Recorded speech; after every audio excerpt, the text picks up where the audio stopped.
Chapter 631. Li Mu spoke confidently. His aura was so oppressive that the elders of the Azure Dragon and White Dragon could not raise their heads. Ting Xian and Yin Xian's actions reminded Li Mu that the two sisters had the bloodline of the dragon race and could be considered half a member of the dragon race. This matter was also considered a family matter of the East Sea dragon race. Li Mu was not related to them, so what reason did he have to stand up for them? It was different now. It was natural for a man to stand up for his woman. He had already occupied the highest moral ground. The White Dragon and the Silver Dragon race were at a disadvantage in terms of reason. The elders of the White Dragon and the Silver Dragon race did not expect things to turn out like this. This was originally a family matter of the White Dragon race, but now it had become someone else's family matter. If this person was weak, the dragon race would not need any reason at all. They would directly erase his existence, and everything would be settled. Unfortunately, this person was extremely strong and had a close relationship with the Black Dragon race. The two races did not have the strength, so it was impossible for them to do that.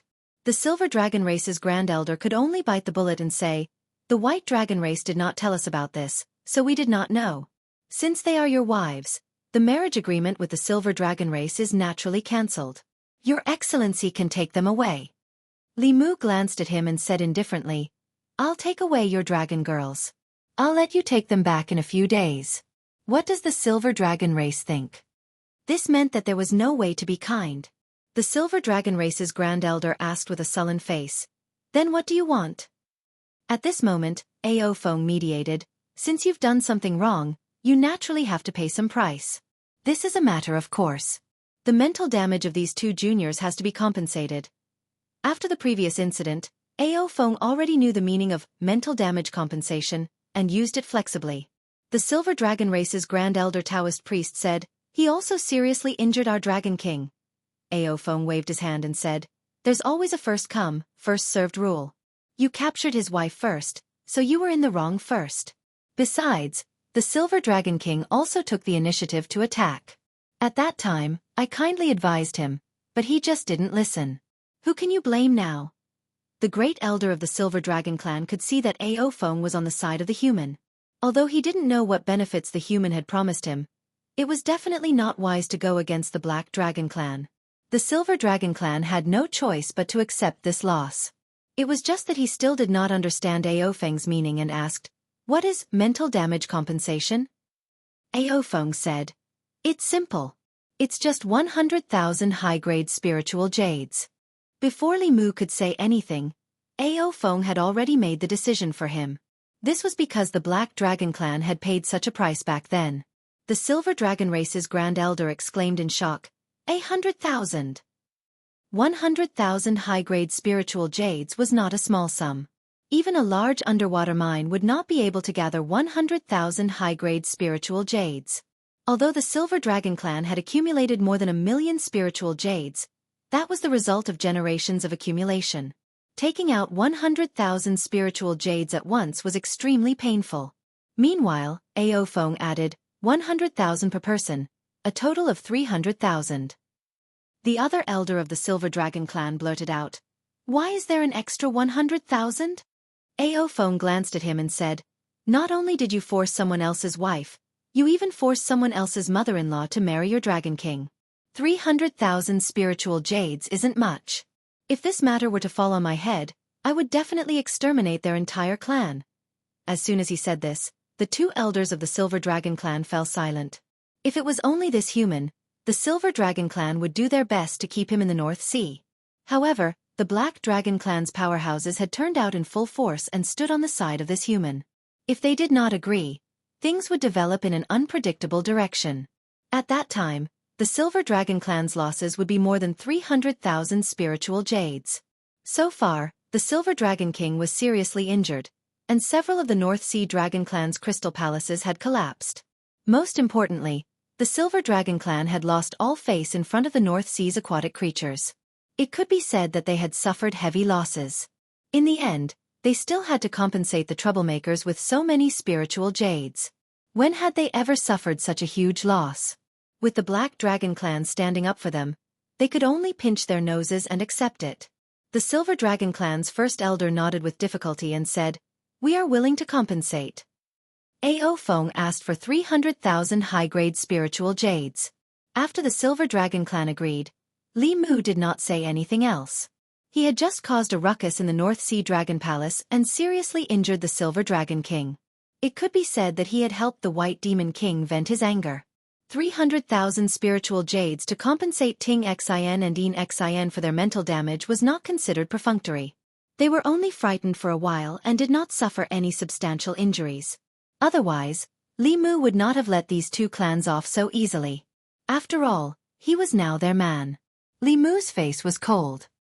He glanced at the two elders of the Silver Dragon clan and said coldly, "If Ao Feng did not plead for mercy for you, I would definitely have wiped out the North Sea Dragon clan today." Beside him, the two sisters, Yin Xin and Ting Xin, were holding his arm. Their eyes were shining, especially Ting Xin, who was staring straight at Li Mu. Her eyes were full of affection, and she was unwilling to look away for even a moment. Ao Feng was also stunned for a moment. He did not expect Li Mu to care about his face. If anyone else said that they would wipe out the North Sea Dragon clan, Ao Feng would laugh because it was a fool's dream. Since ancient times, no human had been able to defeat the Dragon clan in the sea.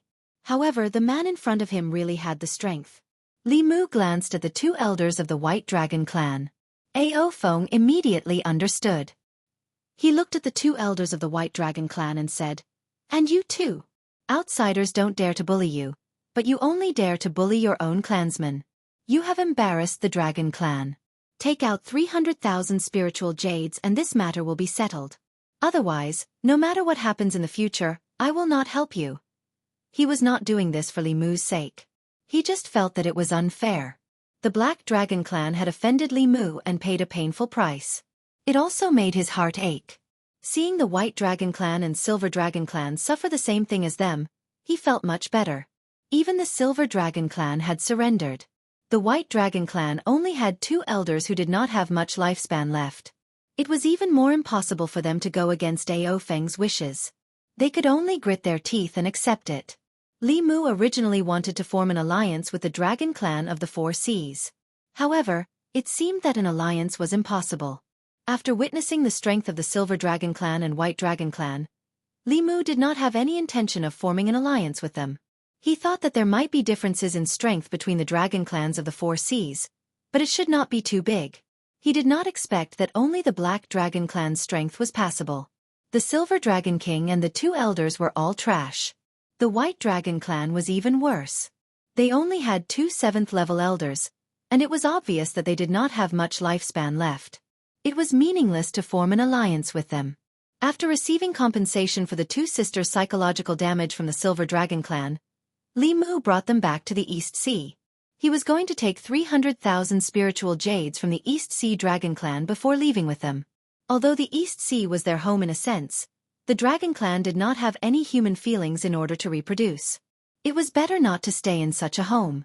In the East Sea Dragon Palace, Li Mu received 300,000 spiritual jades from the White Dragon clan.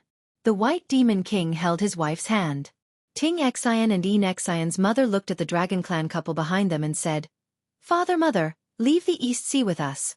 Ting Xin followed and said, "Grandfather, grandmother, leave with us." Ao Guang shook his head and said, "No need.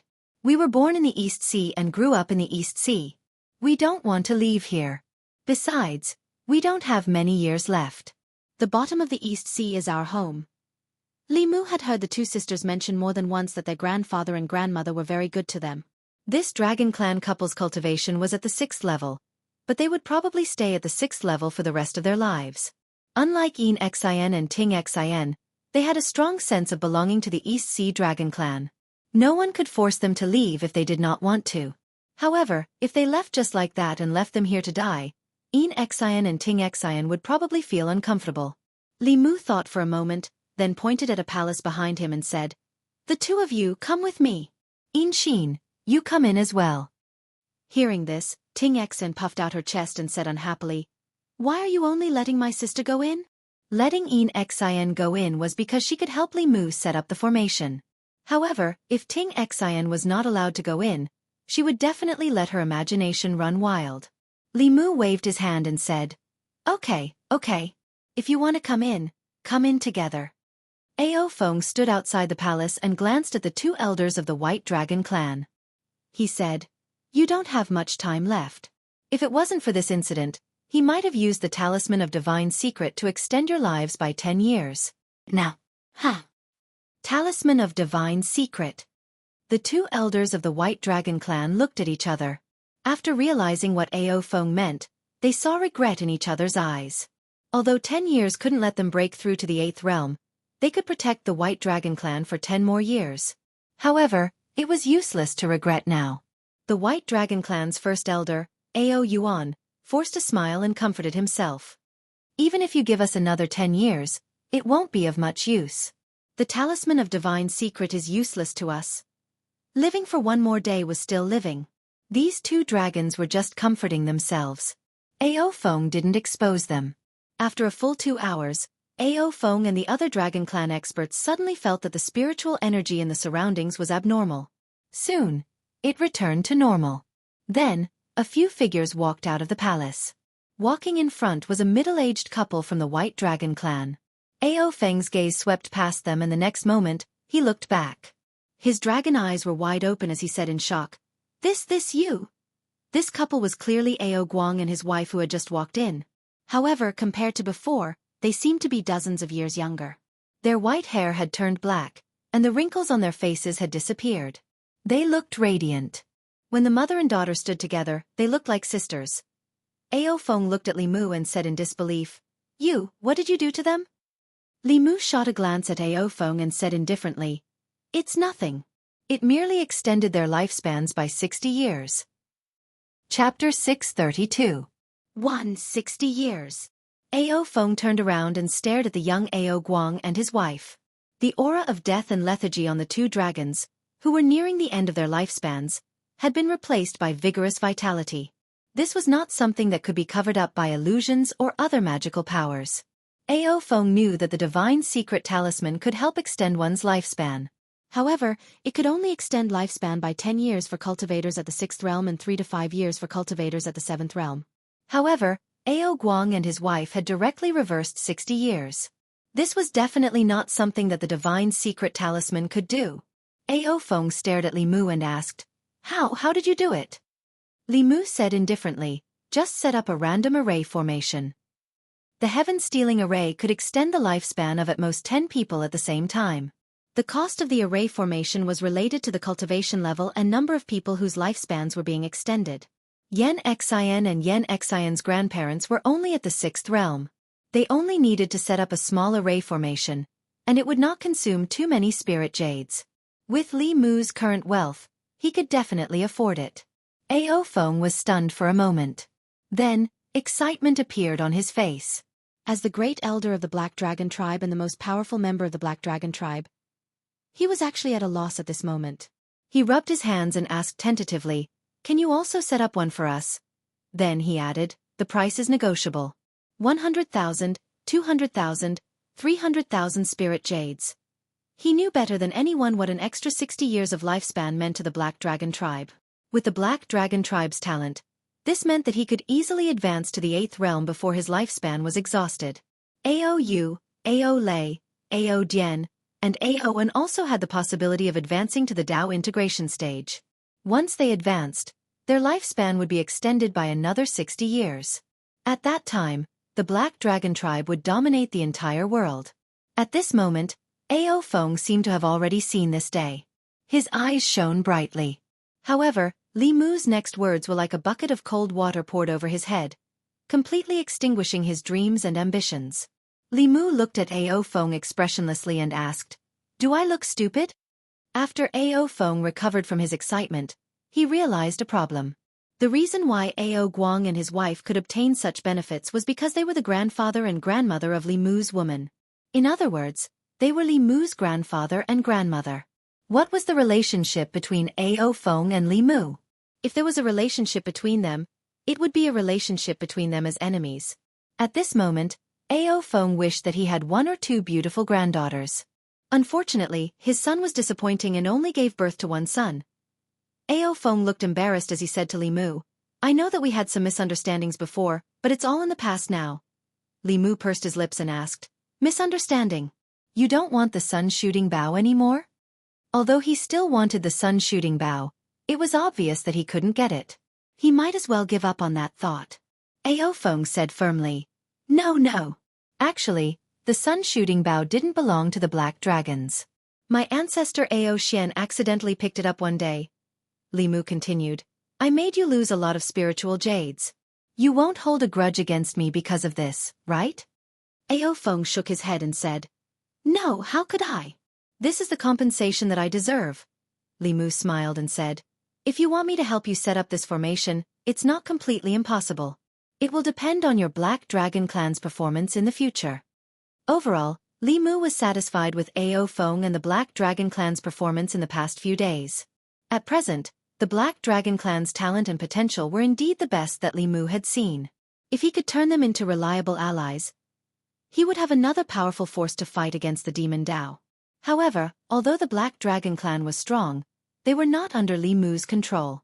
If he was not careful, he would suffer a backlash. Before he had absolute strength, it was impossible for him to set up the sky-stealing formation for Xiaofan and the others. Performance in the future was a very vague phrase, but at least there was still a glimmer of hope. The Black Dragon clan could only grasp this glimmer of opportunity and satisfy Li Mu. Only then would they have the hope of regaining their glory. At this moment, Xiaofan was extremely regretful. If he had known this would happen, he would not have wanted the sun-shooting bow and would not have become enemies with the Fugu school. At the same time, the two elders of the White Dragon clan also looked regretful when they saw Guang and his wife, who were dozens of years younger. This should have been the opportunity for the White Dragon clan to rise, but because of their wrong decision, they had missed the opportunity to increase their lifespan by 60 years. The two dragons' thoughts raced as they tried to think of a way to redeem themselves.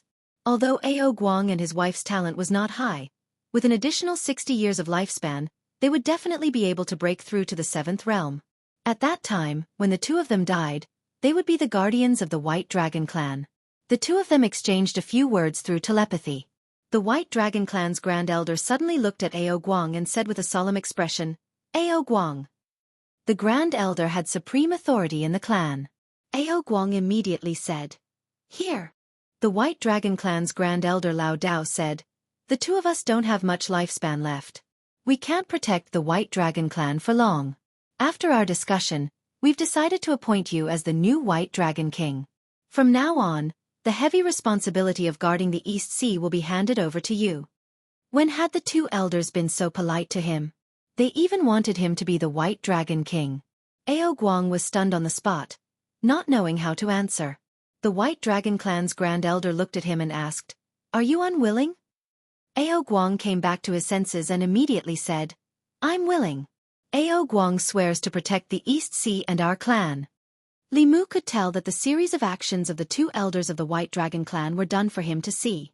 These two old dragons were also nearing the end of their lifespan. They had their eyes on the sky-stealing array. He did not look at the two of them at all. He said to Yin Shining, Let's go. At this moment, the White Dragon clan's Grand Elder immediately stepped forward and said, Sir, please wait. This matter is our White Dragon clan's fault. 300,000 spiritual jades are not enough to express our apology. Please stay for a few more days and give us a chance to apologize. Li Mu did not respond. Instead, he looked at Yin Shining and Ting Xian and asked, What do you think? Ting Xian held Li Mu's arm tightly and said, I'll listen to you.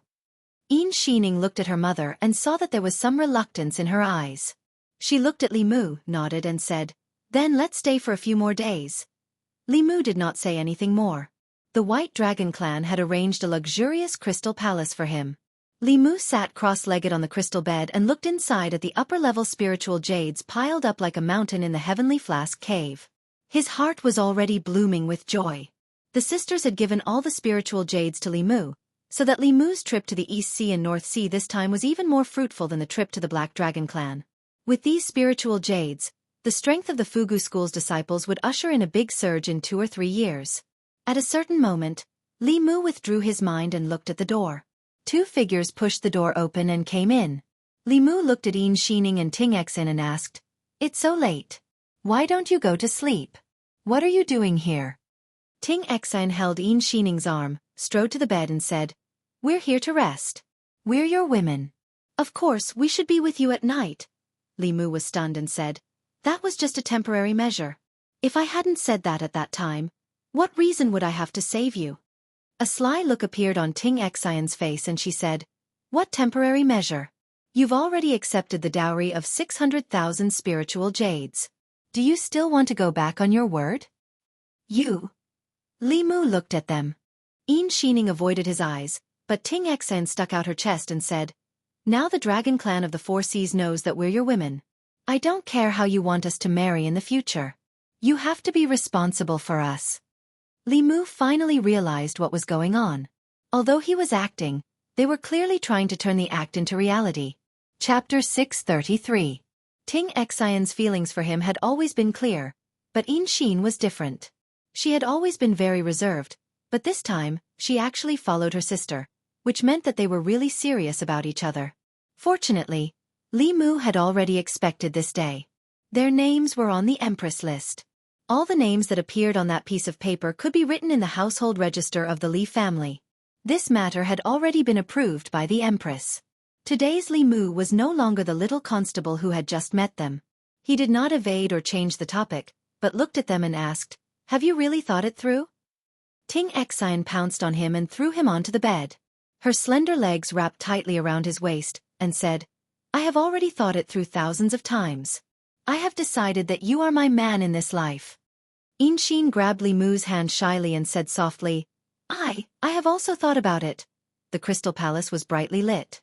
Yin Xin and Ting Xian snuggled up to Li Mu on both sides, whispering softly. In another palace of the East Sea Dragon Palace, the White Dragon clan's first elder, Ao Yuan, had just ordered the White Dragon King to abdicate. The White Dragon King was only at the 6th realm, and was his nephew. A few years ago, Ao Yuan personally supported him to take the throne, and today, he personally pulled him down from the position of Dragon King. The future of the White Dragon clan was in the hands of Ao Guang's 2 granddaughters, but because of the previous mistakes, they could no longer make up for it. They could only settle for the next best thing, which was to bet heavily on Ao Guang. Ao Guang and his wife had a good relationship with them. When Ao Guang became the White Dragon King, the revitalization of the East Sea Dragon clan was on his shoulders. How could they, who had the blood of the White Dragon clan, not help him? While the 2 elders of the White Dragon clan were thinking about Li Mu, Ao Feng was also pacing back and forth in the residence of the Black Dragon clan. At a certain moment, he looked at the other black dragons and asked, think carefully. Are there any young, beautiful, unmarried female dragons in the clan? The few black dragons racked their brains to think. The Black Dragon King shook his head and said, no, all the female dragons who have reached the age of marriage have already found partners. As for the others, they are either too young or too old. Those who are neither young nor old are not beautiful enough. Ao Feng sighed. The only way he could think of to get on Li Mu's good side was blocked just like that. The 2 most obvious characteristics of this person were his greed for money and his lust for women. After plundering the 3 dragon clans, if the Dark Dragon clan wanted to offer him any more spiritual jades, they would have to go bankrupt. It was not the best choice. She could think of a way to deal with his lust. Ao Guang and his wife gained 60 years of lifespan just because they had 2 beautiful granddaughters. Ao Feng was so envious that he was about to cry. Unfortunately, the Dark Dragon race did not have such a beautiful young female dragon. Just as the Dark Dragon race's experts were at their wits' end, the Dark Dragon King Ao suddenly said, I have an idea. Ao Feng immediately said, what idea? Speak. Ao said, although we don't have them in the West Sea, other places have them. It doesn't have to be a dragon lady of the Dark Dragon clan. The Azure Dragon clan and the Silver Dragon clan can also do. Ao Feng glanced at him and said, what does this have to do with our Dark Dragon clan? Ao continued, although he's not from our clan, if we act as the middleman, we'll be able to change his impression of us even if we don't make any contributions. Ao Feng thought for a moment and asked, what do you mean? Ao said, don't forget, there is a debt in the South Sea. We haven't settled it with them yet. Ao Feng's eyes lit up. You mean? Early the next morning, Li Mu came out of the Crystal Palace with women in his arms. Yin Xian and Ting Xian held his arms on both sides with happy smiles on their faces. It looked like he had a good night last night, but in fact, nothing happened last night. The Empress had a name, but she did not give Li Mu the right to act first and report later. The Empress was forced to accept the result of Su He and Phantom Princess's matter. This time, if Li Mu acted first and reported later, what awaited him would definitely not be the same as before. At that time, he would definitely have to face the Empress's storm. In addition to this reason, Li Mu also had to take care of Wan Wan and Xiao Bai's feelings. After all, they were the first to appear by Li Mu's side, but they were repeatedly cut in line by others. In their hearts, they would definitely feel that Li Mu did not like them anymore. Little girls like to let their imaginations run wild, so he had to consider their feelings. The White Demon King's family originally planned to leave the East Sea, but after a night, they changed their mind and planned to stay here. Before leaving, the White Demon King looked at Li Mu meaningfully and said, "Take care of them, and remember to come back to the East Sea often." He did not let Yin Xian and Ting Xian stay. Instead, he let Li Mu take them away, as if entrusting them to him for the rest of his life. Li Mu nodded and said, "Don't worry, I will take good care of them." The mother of the two sisters also brought them to the side and said something. After that, the eyes of the mother and daughters were a little red. 2 hours later, Li Mu led the two sisters and the Black Dragon race to the East Sea's coast. On the way, Li Mu looked at Aofeng and said, "After reaching the shore, return to Mount Baiyun first." Aofeng rolled his eyes and said, "We still have some things to deal with. After we are done, we will return to Mount Baiyun." In the past, the Black Dragon race did not like Fulu school. After all, living under someone else's roof and being controlled by others was not a good life. However, the situation now was different. They wished they could stay at Mount Baiyun. Not to mention 8 or 10 years, if Li Mu could extend their lifespans by 60 years, they would be willing to move the West Sea Dragon Palace to Mount Baiyun. Li Mu nodded and said, "You guys go do your things first."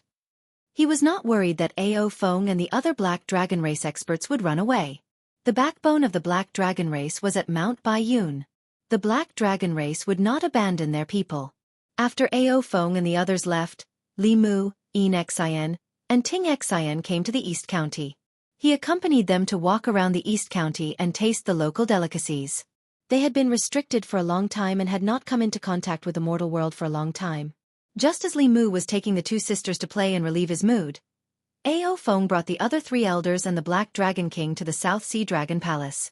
The 4 elders and the Black Dragon King came to visit the strongest Black Dragon race in the 4 seas, which shocked the entire South Sea Dragon Palace.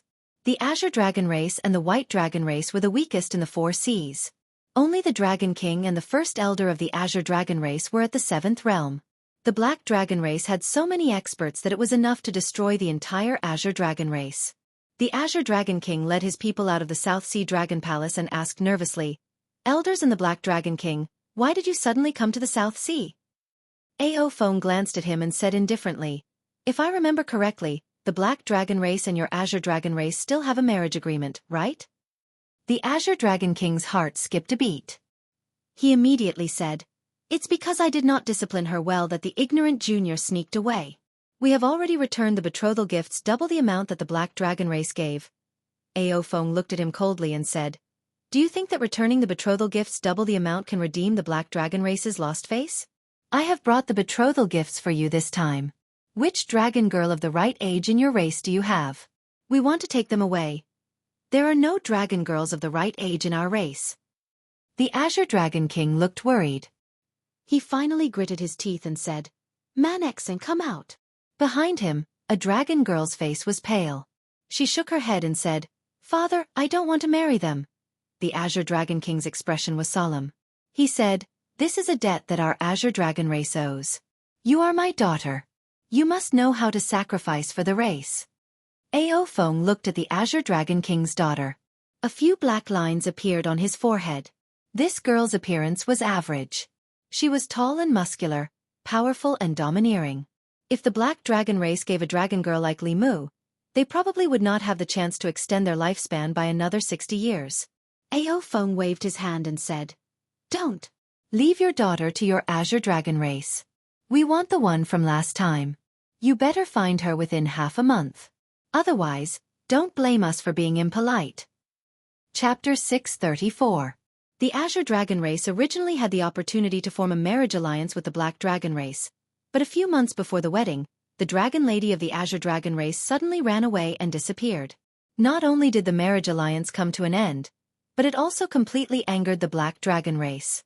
Now that the Black Dragon race's elders and Dragon King came to question them, the Azure Dragon race had to give them a satisfactory explanation. Otherwise, the Southern Sea would never have peace again. The Azure Dragon King looked at one of his race and said coldly, "Ao Qin, look at how much trouble your daughter has brought to the Southern Sea." The middle-aged dragon lowered his head and said apologetically, "It's all my fault for not teaching her well. Please punish me, Dragon King." The Azure Dragon King waved his hand and said, "Punish? What's the use of punishing? If I punish you, will the Black Dragon race let us go? The most important thing now is to get your daughter back and solve the problem the Azure Dragon race is facing." Ao Qin looked troubled and said, "I also don't know where she is." The Azure Dragon King glanced at him and said indifferently, "Don't think I don't know. You are still in contact with her. In the past, the Black Dragon race didn't force you, so I could turn a blind eye. Now that we are facing a strong enemy, I can't ruin the entire Azure Dragon race because of her." Ao Qin lowered his head and was silent for a long time. Finally he sighed and said with difficulty, "Okay, I will call her back." Li Mu brought In Xian and Ting Xian to play for a few days and then returned to the divine capital. Ting Xian and the Empress hadn't seen each other for a long time and went to the Imperial Garden to catch up. Ling Long helped her look through the memorials in the Chang'e Palace. Li Mu looked around and found that something seemed to be missing in the hall. He thought for a while and asked, "Where's Ting Xian?" In the past, when he came to the Chang'e Palace, Ting Xian would always be leaning on a pillar in the corner, gnawing on chicken wings, duck neck, or the pork shoulder made by the imperial chef. Today, he didn't see her. There was no aura of her in the entire palace. Ling Long raised her head and said, "Something seemed to have happened at home. She went back to the Southern Sea." Southern Sea? Li Mu was surprised. She was forced to escape from the marriage. How could she run back? He continued to ask, "What happened at home?" Ling Long shook her head and said, "She didn't say anything, but she left in a hurry. There must be something urgent. For her to return to the South Sea, the matter must be very important." Li Mu took out the sound transmission Dharma artifact that Mo Li had specially made for him and activated it with his mana. After a long while, a voice came from the other side. "Lord Li." Ting Xian's voice was somewhat downcast. Li Mu asked, "I heard from Ling Long that you returned to the South Sea. What happened?" Ting Xian was silent for a while before she said, "It's because I've been away from home for too long. Mother misses me, so I came back to see her." She had indeed left home for a long time, so it was normal for her family to miss her. After confirming that she was fine, Li Mu didn't ask any more questions and said, "Then you should accompany your parents." At that moment, in the South Sea Dragon Palace, Ting Xian put away his voice transmission Dharma artifact and lowered his head. The disappointment on his face deepened. Beside her a man sighed. "Father and mother have let you down." Ting Xian shook her head and said, "It's not father and mother's fault. I was too stubborn.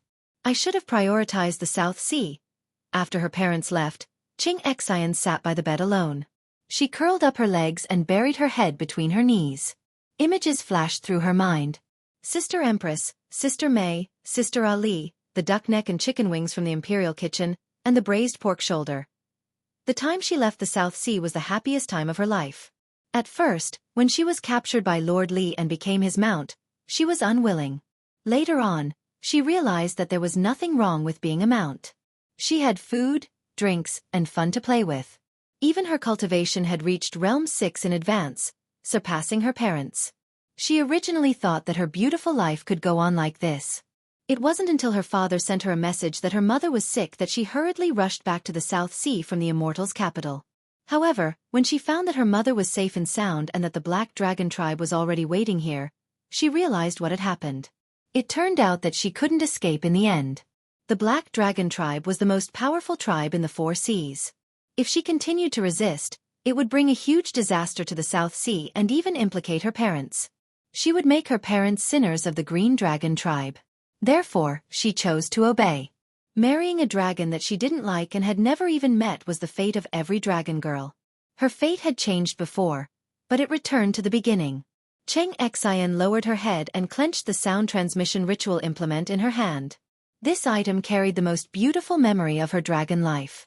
It was a person that she feared, admired, and secretly admired. However, all of this would become a dusty past, sealed in her memory forever. In the Changle Palace, Li Mu didn't know what happened in the South Sea. He put away the sound transmission ritual implement and asked Exquisite, "During this time, did anything major happen in the Great Zhou?" During the time that Li Mu wasn't here, Exquisite had been helping the Empress deal with these matters. Exquisite shook her head and said, "Nothing. During this time, the people of the Great Zhou lived and worked in peace and contentment. The people's faith steadily increased. The existence of the Department of Consecration and the Department of Demons ensured that the security of the 36 counties was stable. The various decrees of the imperial court were aimed at continuously raising the living standards of the people.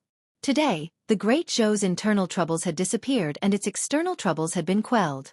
It had entered a long-term period of stable development. Compared to the Great Zhou, the situation of some countries was completely different. The surrounding countries in the south were also stable. Only the Shen nation encountered some trouble.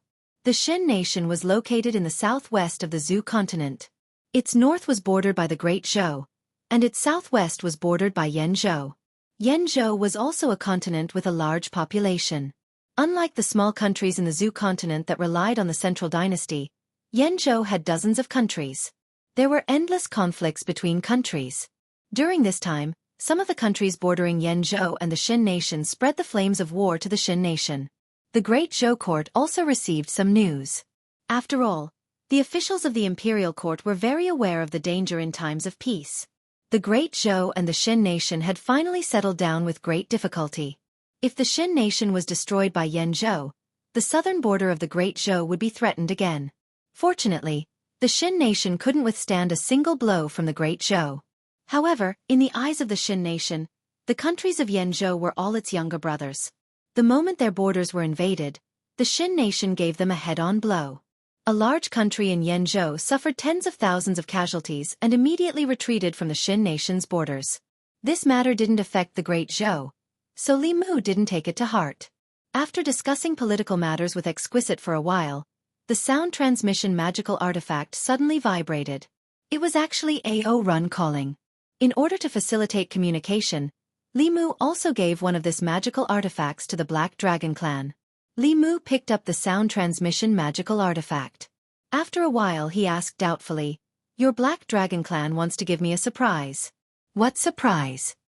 Chapter 635. Ever since he knew that Li Mu could set up the sky-stealing formation and extend people's lifespan by 60 years, Ao Feng became more attentive to Li Mu in all aspects. In the past, even when he was by Li Mu's side, he was reluctant and did not smile. Later on, he was always at Li Mu's beck and call, serving him tea, and flattering him to the best of his ability. Now, he said that he wanted to give Li Mu a surprise. He must be trying to curry favor with Li Mu again, hoping that Li Mu could extend their lifespan by 60 years. Of course, Li Mu would not extend their lifespan now. However, Li Mu planned to accept the surprise of the Black Dragon race. The dragon race was the richest race in the world. It would be a waste not to take advantage of it. Li Mu asked, "Where is the surprise?" Ao Feng said, "Where are you now?" "I will send it to you." Li Mu was in Chengdu now. However, he planned to return to Mount Baiyun to send back the spiritual jades that he had obtained from the East Sea and North Sea. Thus he said, "Send it to Mount Baiyun first. I will be there soon." Not long after he put away the sound transmitting instrument, the Empress walked in from outside. She looked at Exquisite and said, "Exquisite, you go out first." Exquisite looked up at her and then at Li Mu. Then she put down the booklet in her hand and ran out quickly. Zhou Yi crossed her arms and looked at Li Mu. She asked, "Don't you have anything to tell me?" Li Mu raised his hands and said, "I will tell you. That day in the East Sea, Yin Xin and Ting Xin expressed their feelings to me. However, I did not do anything. Instead, I returned to Chengdu to ask for your Majesty's instructions." Zhou Yi glared at him and asked, "Ask for my instructions? Ask for my instructions? If I did not agree, would you send them back to the East Sea?" Li Mu looked at Zhou Yi and said, "Your Majesty, you said last time that as long as it was written on that paper, you would not care." Zhou Yi's chest heaved. She suddenly regretted letting Li Mu write these names on that piece of paper. This had become his golden ticket to avoid death. The only thing that made her feel a little gratified was that this time, he did not act first and report later. He knew to come back and ask for her permission first. However, what made Zhou Yi angry was that Li Mu didn't act first and report later. If he really did that, Zhou Yi would have an excuse to make trouble for him. Now, she could only suppress her anger in her heart. After all, she was the one who said that she would not care about his past. A monarch's words were not a joke. As the empress, how could she go back on her words? Zhou Yi could only comfort herself with the fact that the Tingxin sisters were also on her side. If it weren't for Tingxin, she didn't know how long it would take for her to face her own heart and confide her feelings to Li Mu. How could she burn the bridge after crossing it? She began to recall the names on the paper. Tingxin, Yinxin, Chengxin, Hulu, and Ali. Now, only Chengxin, Hulu, and Ali were left. Li would not like Li Mu. Hulu was far away in the Yao kingdom, so she didn't care much. As for Chengxin, she had already returned to the South Sea. Even if she came back, she would be by her side and wouldn't give him a chance to take advantage of her. Zhou Yi was relieved. She glanced at Li Mu and said, "Of course I remember what I said. I also like Tingxin very much. In the future, let her accompany me in the palace." Li Mu shrugged and said, "As long as she is willing." After getting past the empress, Li Mu breathed a sigh of relief. Fortunately, he had the foresight. If he hadn't written Tingxin and Yinxin's names, he wouldn't have been able to get past the empress so easily this time. After leaving the palace, Li Mu planned to return to Mount Baiyun to hand over the spiritual jades to the sect and see what the surprise Ao Feng mentioned was. Could it be 1,000,000 high-grade spiritual jades? Or did they find a huge spiritual jade mine at the bottom of the sea? Li Mu felt that Ao Feng had been by his side for a long time. He should know what he liked. Nothing could surprise him more than 1,000,000 spiritual jades or an entire spiritual jade mine. After all, the cultivation of the sect disciples required spiritual jades. The activation of the teleportation array required spiritual jades. The great sky-stealing array required spiritual jades.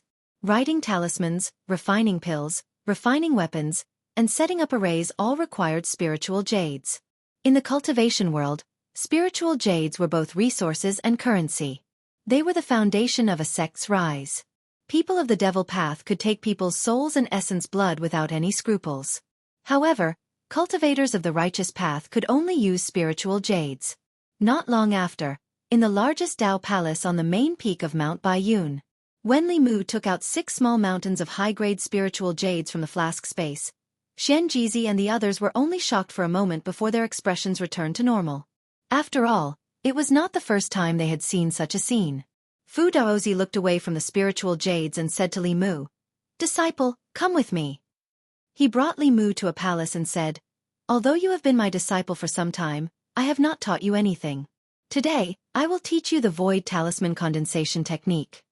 Void Talisman Condensation Technique was a mystical ability of ancient cultivators when the spirit chi of heaven and earth was still very rich. At that time, Fu Lu could be directly condensed with the spirit chi of heaven and earth. Now that the spirit chi was thin, they could only use spiritual liquid to write it in advance and use it in battle. Fu Daozi was the only exception. He had been in seclusion for several years. When he broke through to the next realm, he also comprehended the Tao of Void Talisman Condensation Technique. Moreover, he could use it in a space where the spirit chi was thin. This made his strength comparable to the experienced 7th realm like Ao Feng even though he had just broken through. However, Li Mu tried to condense a talisman in the void according to the method taught by Fu Daozi, but he did not succeed. He tried several times in a row but it was still the same. Fu Daozi was puzzled and muttered, "That's impossible. I'm not surprised that Xian Jizi and the others can't learn it. You are so smart, why can't you condense a Fu Lu?" Li Mu tried a few more times and shook his head. "Perhaps, I haven't fully comprehended the Fu Lu Dao." In terms of knowledge, no one in the cultivation world could compare to Li Mu. He knew how to write talismans, refine pills, refine weapons, array formations, cultivate the body, the demon Dao, the ghost Dao, the demon Dao, the Dao of dual cultivation. He could be said to be a walking encyclopedia in the cultivation world. However, except for the Dao of dual cultivation, he could not be said to be proficient in other aspects. He knew much more about the Fulu Dao than Fu Daozi, but Fu Daozi had been immersed in the Fulu Dao for 100 years in his life. He had his own understanding of the Fulu Dao, which was something that Li Mu could not obtain no matter how many heavenly books he read. Just like how Xiao Yu was the only one who could use the ability to curse the heavens, Li Mu, who had established his heart for the heavens and the earth, could directly control the power of the heavens and the earth. Similarly, the ability to condense talismans out of thin air was a unique ability of Talisman Daozi. From a certain point of view, this was a reward after being recognized by the heavens and the earth. Even though Li Mu had more than 10 heavenly books, he did not fully understand the operation of the heavens and the earth. For example, this kind of tailor-made magic power, the principle of the sky-stealing array, the refining method of the sun-shooting bow, and the door of the heavenly book were all mysteries to him.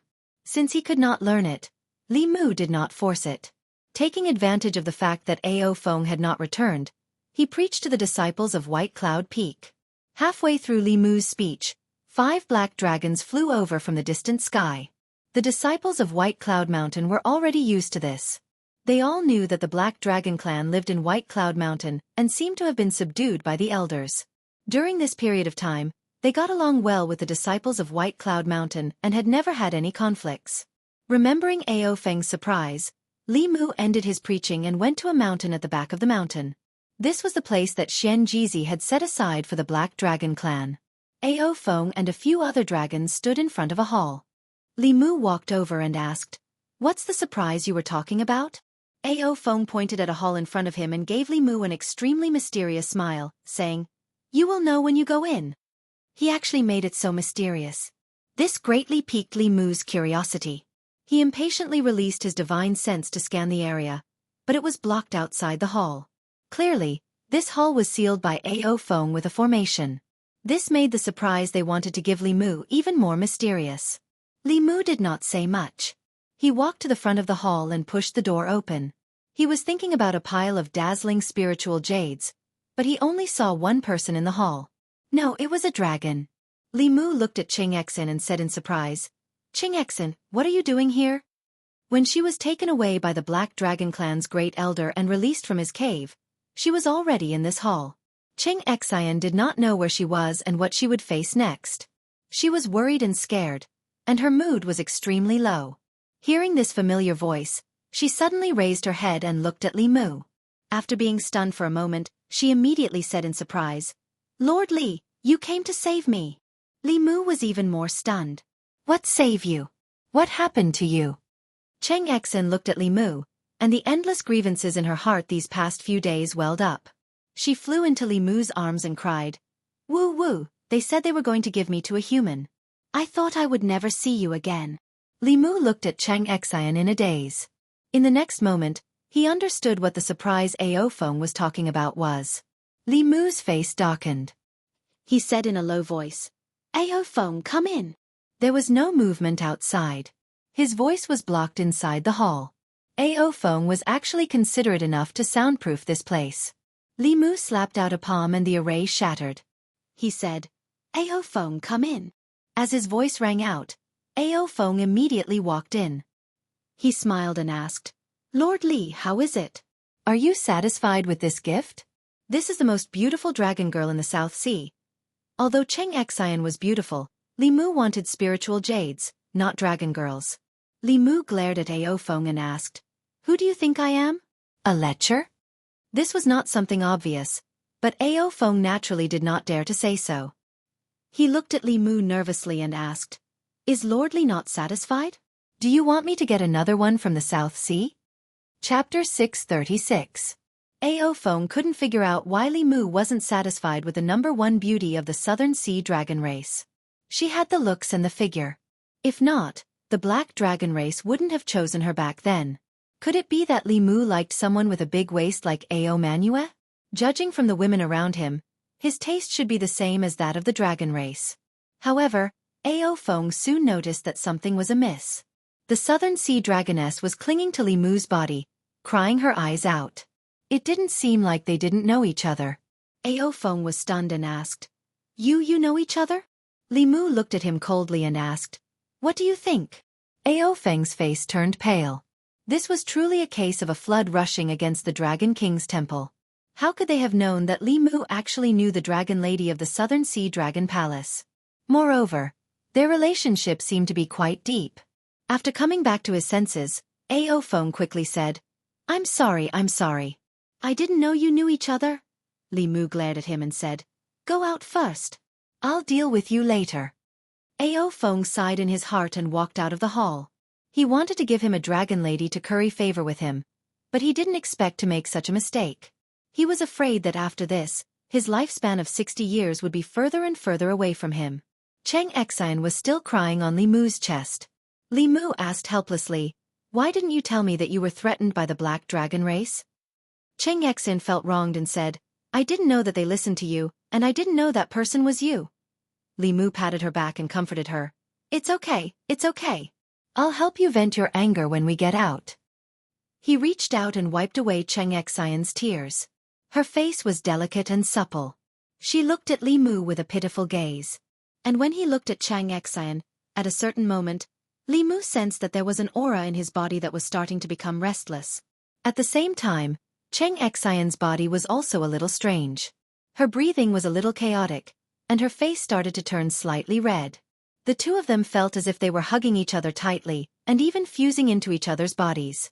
Li Mu knew that this was the doing of the dragon marrow in their bodies. He and Cheng Xian had both received Ao Qing's inheritance. As long as they were close to each other, the dragon marrow in their bodies would attract each other and produce this feeling. The atmosphere in the hall suddenly became awkward and ambiguous. Li Mu already felt his mouth dry up. He let go of Cheng Xian and took her outside. He asked, How do you want to deal with them? The strength of the Black Dragon clan had been deeply imprinted in her mind since she was very young. Although she had Li Mu's support, she still shook her head and whispered, Forget it. Li Mu looked at her and said, I'm here, don't be afraid. At this moment, Xiaofan immediately said, No matter what, it's our fault. Why don't the Black Dragon clan compensate her with 100,000 spiritual jades, and the Southern Sea Azure Dragon clan compensate her with another 100,000 spiritual jades? Cheng Xian looked at Li Mu and nodded slightly. She said, Okay. Li Mu didn't hold on to the Black Dragon clan. After all, Xiaofan did this to curry favor with him. Although the method was a bit clumsy, if he didn't let this matter go, it would be difficult for the Black Dragon clan to do anything for him in the future. Li Mu's face darkened. He said, Don't act on your own in the future. If there's a next time, don't expect me to help you extend your lifespan.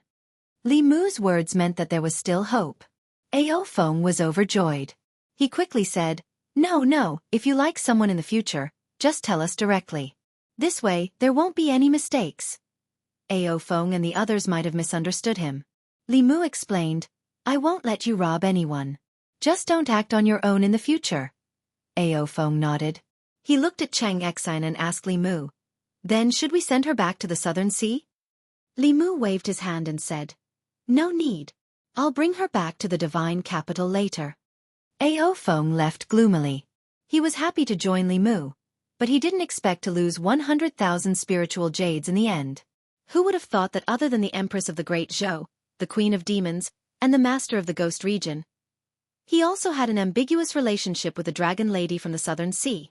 Xiaofan even suspected that he was the reincarnation of the Black Dragon clan. No, even the Dragon King Ao Qing from 8,000 years ago was inferior to him. Li Mu flew out of the Black Dragon clan's mountain. Cheng Xian followed Li Mu and asked, What should I do now? Li Mu said, You can return to the divine capital like before and continue to follow the Empress. If you want to go back to the Southern Sea, you can also go back. Although the time limit was not up yet, after being together for so long, no one used her as a mount anymore.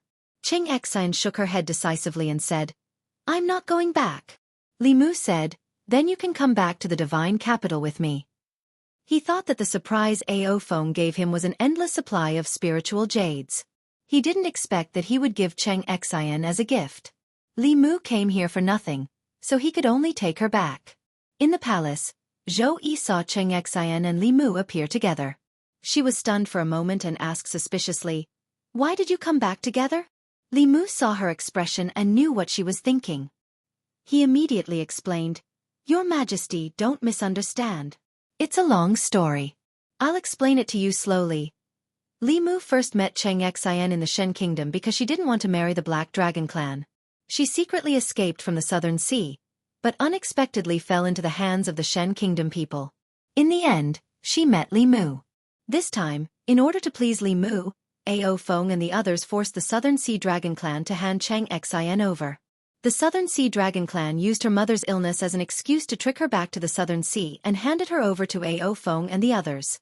Then, Ao Feng brought her back to the White Cloud Mountain and prepared to give her to Li Mu as a gift. After going around in circles, she returned to the divine capital. Li Mu sipped his tea and said, "That's what happened. I thought they would give me hundreds of thousands of spiritual jades. Who knew it was Cheng Xian?" Zhou glanced at him and said, "This shows that your image in the Black Dragon clan is like this. You should reflect on yourself. Why did they give you Cheng Xian and not something else? How could Li Mu know the Dragon clan's way of thinking?" Ao Feng's mistake was ultimately his fault. Unfortunately, Li Mu couldn't reason with the Empress. After sending Cheng Xian to the Imperial Palace, he returned home. Ting Xian was temporarily living in the Imperial Palace, while Lin Xin was living in the Li Mansion. When Li Mu returned home, she was playing shuttlecock with Wan Wan and Xiao Bai. Although the three of them were young, their cultivation was in the 5th realm. If they wanted to, they could make the shuttlecock never fall to the ground. Li Mu didn't know why they could play so happily. However, watching their graceful bodies flying up and down was also a kind of enjoyment. Li Mu looked at them for a while.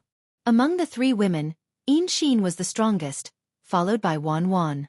Xiao Bai, who had stepped into the door of cultivation earlier than Wan Wan, had the lowest cultivation. This was not because Wan Wan was more talented than her, but because Xiao Bai, as a member of the Heavenly Fox clan, had not resolved the knot in her heart and had not settled the karma. Even if she used elixirs, she could not step into the next realm. Li Mu looked at Xiao Bai with a tender expression on his face. She was the most sensible and obedient. She never caused trouble for Li Mu. She had always suppressed the hatred for her grandmother and her clan deep in her heart and never revealed it easily. She was always thinking about the hatred of her clan's extermination, but she always showed a smile in front of everyone. In the past, Xuanzong was a giant in the eyes of Li Mu and her. But not anymore. He could mobilize the experts of the Great Zhou, the Yao Kingdom, the Ghost Realm, the Yong Kingdom, the 5 Taoist sects, the 4 Buddhist sects, and the Black Dragon clan. Even if Xuanzong had an expert of the 8th realm, he could not protect Xuanzong's disciple. Fu Daozi once wanted to fight Xuanzong, but Li Mu refused. He wanted to wait until he had the strength to fight against an 8th realm expert. Then, he would fight Xuanzong on behalf of the Fu Lu school. But when Li Mu saw Xiao Bai smiling like a flower, he changed his mind at this moment. He did not want to wait any longer. Li Mu smiled and waved to Xiao Bai saying, "Xiao Bai, come here." Xiao Bai threw down the shuttlecock and quickly ran to his side. She asked with a smile, "Benefactor, what's the matter?" Li Mu patted her head and said, "Let's go. I'll take you to revenge." Chapter 637. Although Xuanzong only had 5 7th realms, Li Mu had to be fully prepared because of Tianjizi's existence. He didn't go there to start a war with Xuanzong, but to force them to hand over Qingzi so that Xiao Bai could take revenge. In the past, Li Mu didn't have the strength to make Xuanzong give in. Now, Xuanzong didn't have the power to make Xuanzong give in. Other than Xiao Bai, he was the first to tell the Empress about this. Zhou didn't think too much and said, "I'll go with you." Li Mu shook his head and said, "With your Majesty's identity, it's not appropriate for you to show yourself in public. I can handle this matter." In the entire Zhu continent, or even the 10 continents, she was the most distinguished person. How could the monarch of a country leave the capital to fight? Zhou frowned. After a while she said, "Then I'll let the 4 principals go with you." Li Mu continued to shake his head and said, "The 4 principals represent the Great Zhou. This is a personal matter between Xuanzong and me. The imperial court shouldn't interfere. Moreover, they have the responsibility of guarding Shen, Du and can't leave." Zhou thought for a while and said unhappily, "You don't want me to help you. Are you going to find that fox and your ghost sister?" Li Mu didn't comment. The Great Zhou was a human country, and the central imperial court of the Zhu continent was orthodox. Everything the imperial court did had to follow etiquette. However, the Yao country and the Ghost Realm were different. They had always been barbaric and violent. Naturally, they didn't have so many concerns. Looking at the Empress, who was obviously jealous, Li Mu held her hand and comforted her. This time, we're condemning Xuanzong. It's improper for the Empress of a country to follow. Next time, if there's a chance like this, I'll definitely bring you. The Empress had a childish temper. She was only dissatisfied that Li Mu had asked for help from Phantom Princess and Su He, leaving her behind. Li Mu comforted her for a while, and she felt better. After settling the matter with the Empress, Li Mu looked at Linglong, who was busying herself at the table, and said, Linglong, you haven't returned home in a long time. You can accompany me to the state of Yong. Princess Linglong had learned many ways to govern a country from the heavenly tomes. As the Yong kingdom was too small, it did not give her too much space to display her skills. It was only during this period of time in the Great Zhou that she was able to display all her skills, even forgetting the time. Only after Li Mu reminded her did she realize that she had not returned for a long time. For a moment, her heart was filled with thoughts of her hometown and family. She immediately stood up and said, Okay. Li Mu did not delay. After leaving the palace, he brought Linglong and Xiao Bai to the state of Yong. In the Yong Imperial Palace, he and the Yong Emperor had a private discussion. Not long after, the Yong Emperor personally escorted him and Xiao Bai out of the Imperial Palace, saying, Rest assured, Lord Li. I will definitely be there when the time comes. Li Mu cupped his hands and said, Many thanks, Your Imperial Majesty. The Yong Emperor smiled and returned the greeting, saying, What are you saying, Lord Li? You have done a great favor for the state of Yong. This is also an opportunity for us to repay your kindness. After leaving the state of Yong, Li Mu went to the state of Liang, the state of Yu, the state of Jiang, and the state of Jing, respectively visiting the Danding sect, the Ling Formation sect, the Southern sect, and the Northern sect. When he left the Northern sect master and the two grand elders looked at each other and sighed. If Xuanzong had known this would happen, why did he do it in the first place? Only one of the grand elders was puzzled, muttering, Martial Uncle Tianji's divination skills are unparalleled in the world. He can even predict the future for a short period of time.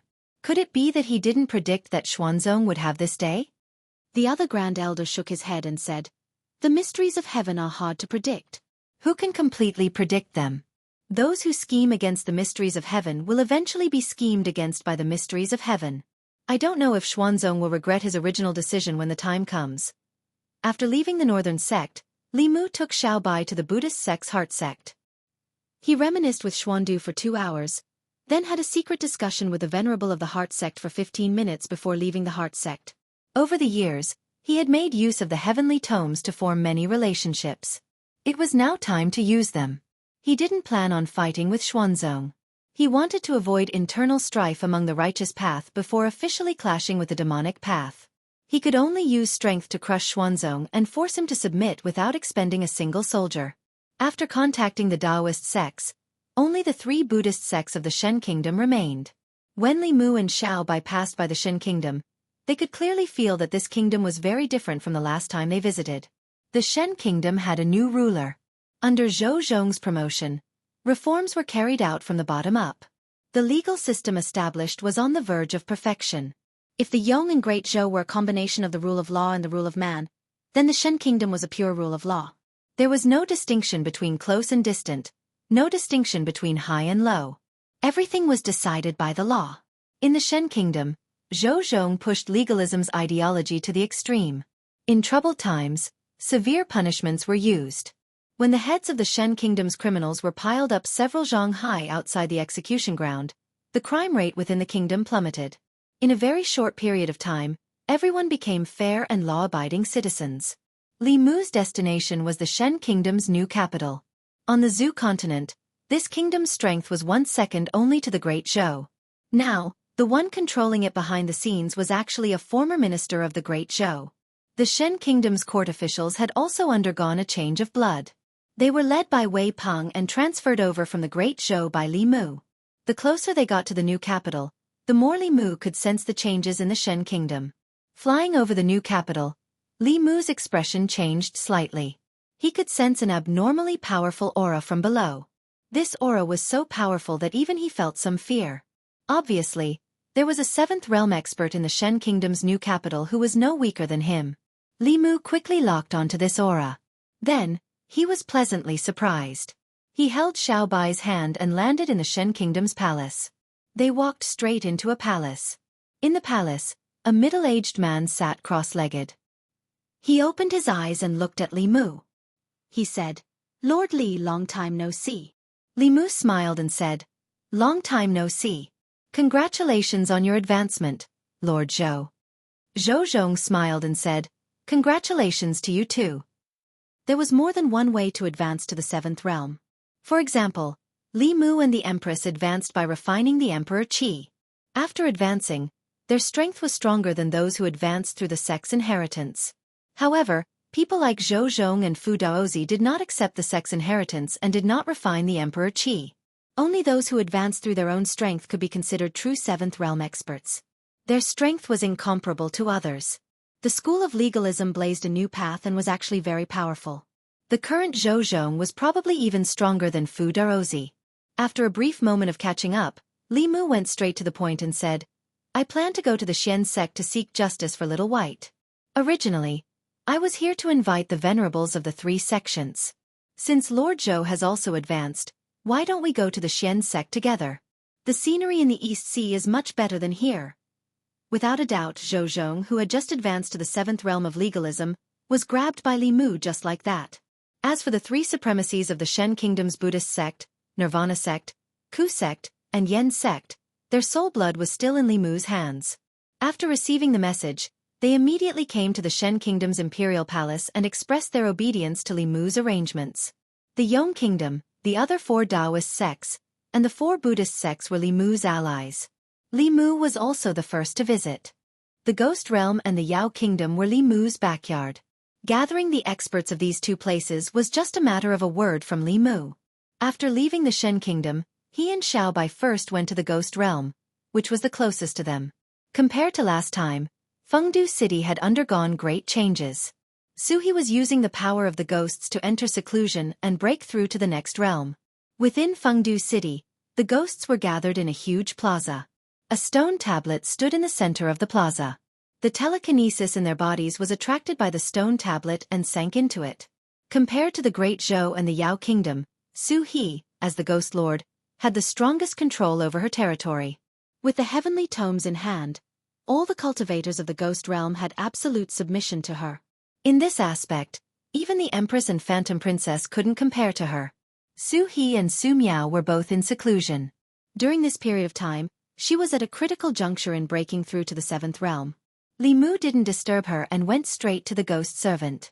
The Ghost Realm's current strength was stronger than the Yao Kingdom's. The four Ghost Kings, the three elders of Yu and Ming, as well as the Ghost Servant who could directly contend with Xian Ming, were the peak experts on the surface. Even the Great Zhou couldn't compare to them. Devil King and the others naturally obeyed Li Mu's orders. The three elders of Yu and Ming also had no other choice. After discussing the time with the Ghost Servant, Li Mu didn't delay and went to the Yao Kingdom without stopping. In Fengdu City, the three elders of Yu and Ming had strange expressions. Buyer sighed with emotion.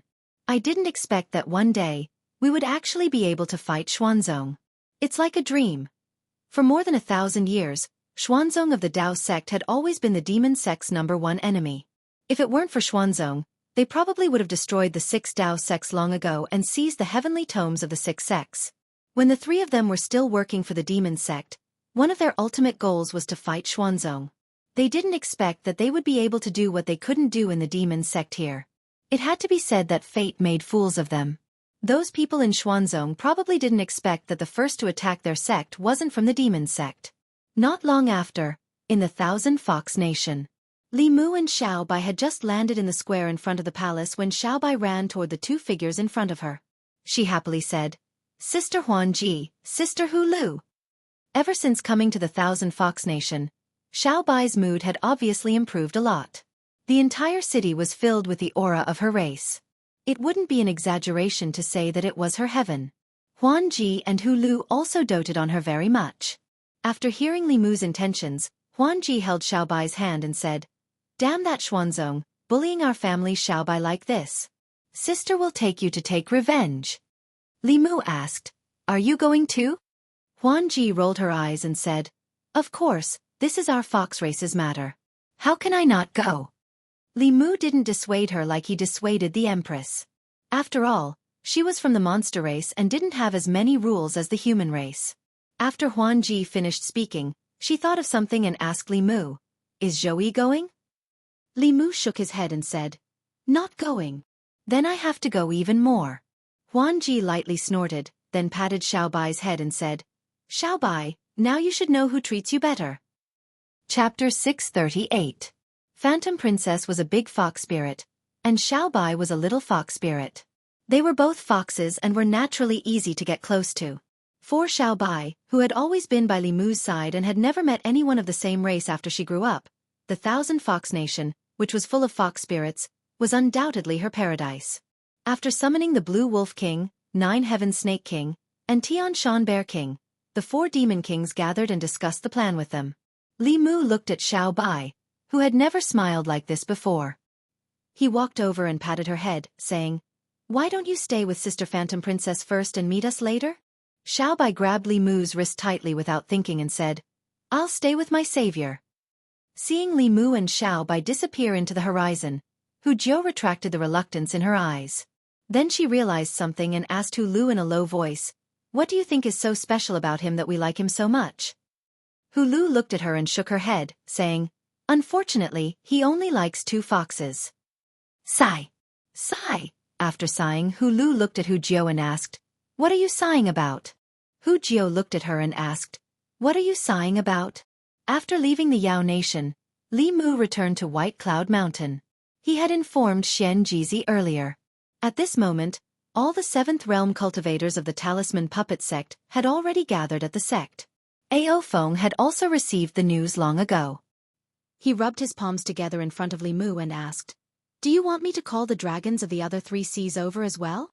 Li Mu glanced at him and asked, "Will they listen to you?" Aofeng puffed out his chest and said, "As long as I say the word, they will definitely come." To be honest, the Black Dragon clan didn't have the authority to do so. Although the Silver Dragon, White Dragon, and Azure Dragon clan weren't as strong as them, they wouldn't listen to their orders. However, even if they didn't give them face, they had to give face to Shou Yuan. He had already made a blunder once. Of course, he had to do everything he could to make up for it and change Li Mu's impression of them. Although the other 3 dragons had some conflicts with Li Mu and had lost a lot of spiritual jades to him, who would go against their lifespan? Aofeng immediately ordered the other 3 elders to immediately head to the South Sea, North Sea, and East Sea to gather the dragon tribes of the 4 seas in response to Li Mu's plan. After arranging everything, Li Mu stood at the highest peak of Mount Baiyun and gazed towards the east. The mountain breeze caused his clothes to flutter. Xiaobai was nestled beside him. The setting sun gilded their silhouettes, forming a beautiful picture. At the same time, far away on the shore of the East Sea, Tianjizi, who was sitting cross-legged in a deathly silent space, slowly opened his eyes. The expression on his face was as calm as ever as he softly said, "They're finally here. East Sea. Penglai Archipelago." It was said that there were 10 continents and 3 islands in the world. Everyone in the 10 continents knew that the 3 islands were illusory. One was called Fengzhang, one was called Kunlun, and one was called Penglai. They were all legendary immortal mountains. It was said that if one could find these 3 immortal islands, one would be able to peek into the secrets of longevity. The Penglai Archipelago wasn't the legendary immortal island. It was just that Xuanzong had named their sect with the same name. However, due to Xuanzong's reputation as the #1 sect of Taoism, the Penglai Archipelago had also been the holy land of cultivation in the hearts of the cultivators of the Zhu continent for the past 1,000 years. However, that was in the past. In the past year, Xuanzong's status and influence had taken a turn for the worse. The Great Zhou didn't allow them to establish their Dao arenas. The Demon Country and the Ghost Domain didn't allow Xuanzong's disciples to enter. The other 5 sects of the Orthodox Taoism no longer had any dealings with Xuanzong. In the past half a year, almost no news about Xuanzong had appeared in the cultivation world. Due to the difficulty of moving around outside, Xuanzong's disciples didn't go out anymore. Instead, most of them cultivated in seclusion within the sect. They would often think of the scene during the Taoism exchange meet. That was also the turning point of Xuanzong's fortune. If the sect had acted impartially back then, they definitely wouldn't have fallen to such a state today. This time, Xuanzong's disciples were still cultivating in the sect as usual. In the Dao Palace on the upside-down mountain peak at the highest level, Dao Chengzi, who had half white hair and half black hair, was sitting on a huge spiritual jade chair as he listened to the elders' reports. Because the Great Zhou didn't allow us to establish our Dao arenas, nor did they allow us to recruit disciples. Last month, there were less than 5 new disciples. The ghost domain didn't allow us to enter, and the demon country didn't do business with Xuanzong. In the past 3 months, our disciples didn't have any soul power to cultivate, and the spiritual herbs were almost used up. We can't continue like this. Without new disciples and without cultivation resources, Xuanzong will definitely fall in a few years. Dao Chengzi's face darkened as he listened to the elders' reports. Coupled with his half-black and half-white hair, he looked very strange. In the past, Xuanzong never had to worry about talented disciples. Xuanzong's Dao arenas were all over the Zhou continent. Regardless of whether they were disciples of cultivation families or itinerant cultivators, they all fought tooth and nail to become Xuanzong's disciples. Every month, Xuanzong rejected at least 800 people, if not 1,000. Now, they couldn't even recruit disciples. Xuanzong was located on the shore of the East Sea. They needed to recruit disciples from the Great Zhou and obtain resources from the Ghost Domain and the Demon Country. Because of Li Mu, these 3 sects had directly cut off all ties with Xuanzong, making them a completely isolated sect. If this continued, Xuanzong would definitely fall at an extremely fast speed. Just as Xuanzong's elders were frowning and finding it difficult to speak, the gloomy Dao Chengzi suddenly raised his head.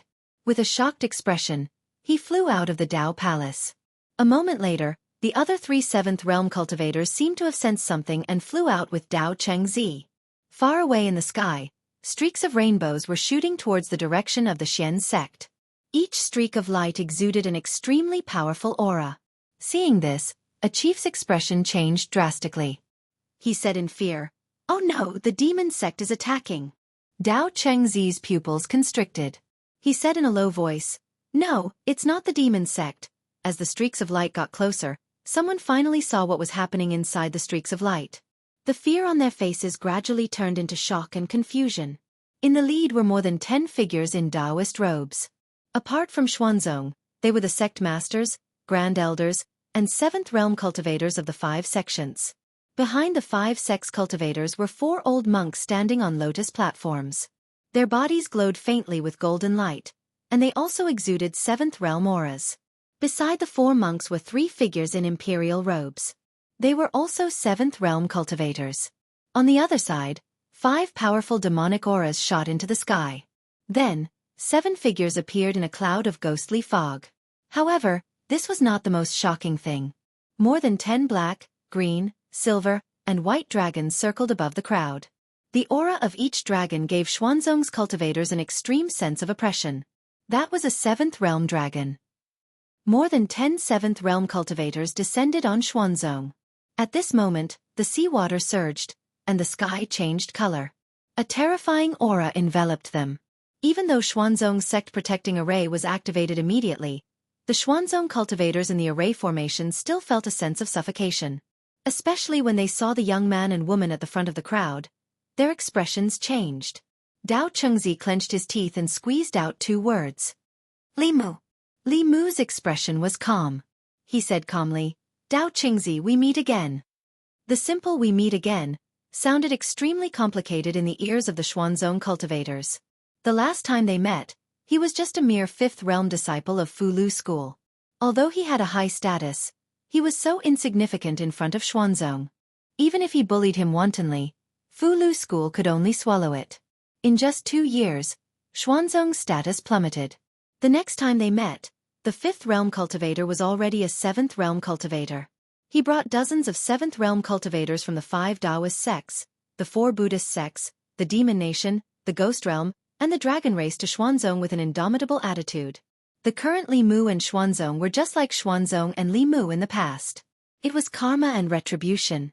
The Xuanzong disciples had also walked out of their cave abodes. They looked at the figures in the sky with dazed expressions. What happened? Aren't those the seniors of the other 5 sects? What are they doing in Xuanzong? Oh my God, so many cultivators. They're Buddhists, demons, ghosts, and even the dragon race. What happened? Among the crowd, Qing Qingzi, who had already finished his confinement, looked up at Li Mu and the girl beside him. His face instantly turned pale.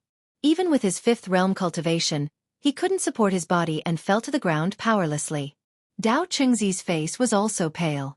Although Li Mu only greeted him casually, how could he not know the purpose of his trip to Xuanzong? 2 years ago, Xuanzong used his power to bully others and covered for Qing Qingzi. After causing a ruckus at Fu Lu School, he left with his tail between his legs. 2 years later, the Xuanzong was also the one being bullied and humiliated. But now, the Xuanzong was the one being bullied. Among the dozens of cultivators, including Li Mu, there were several whose cultivation was unfathomable.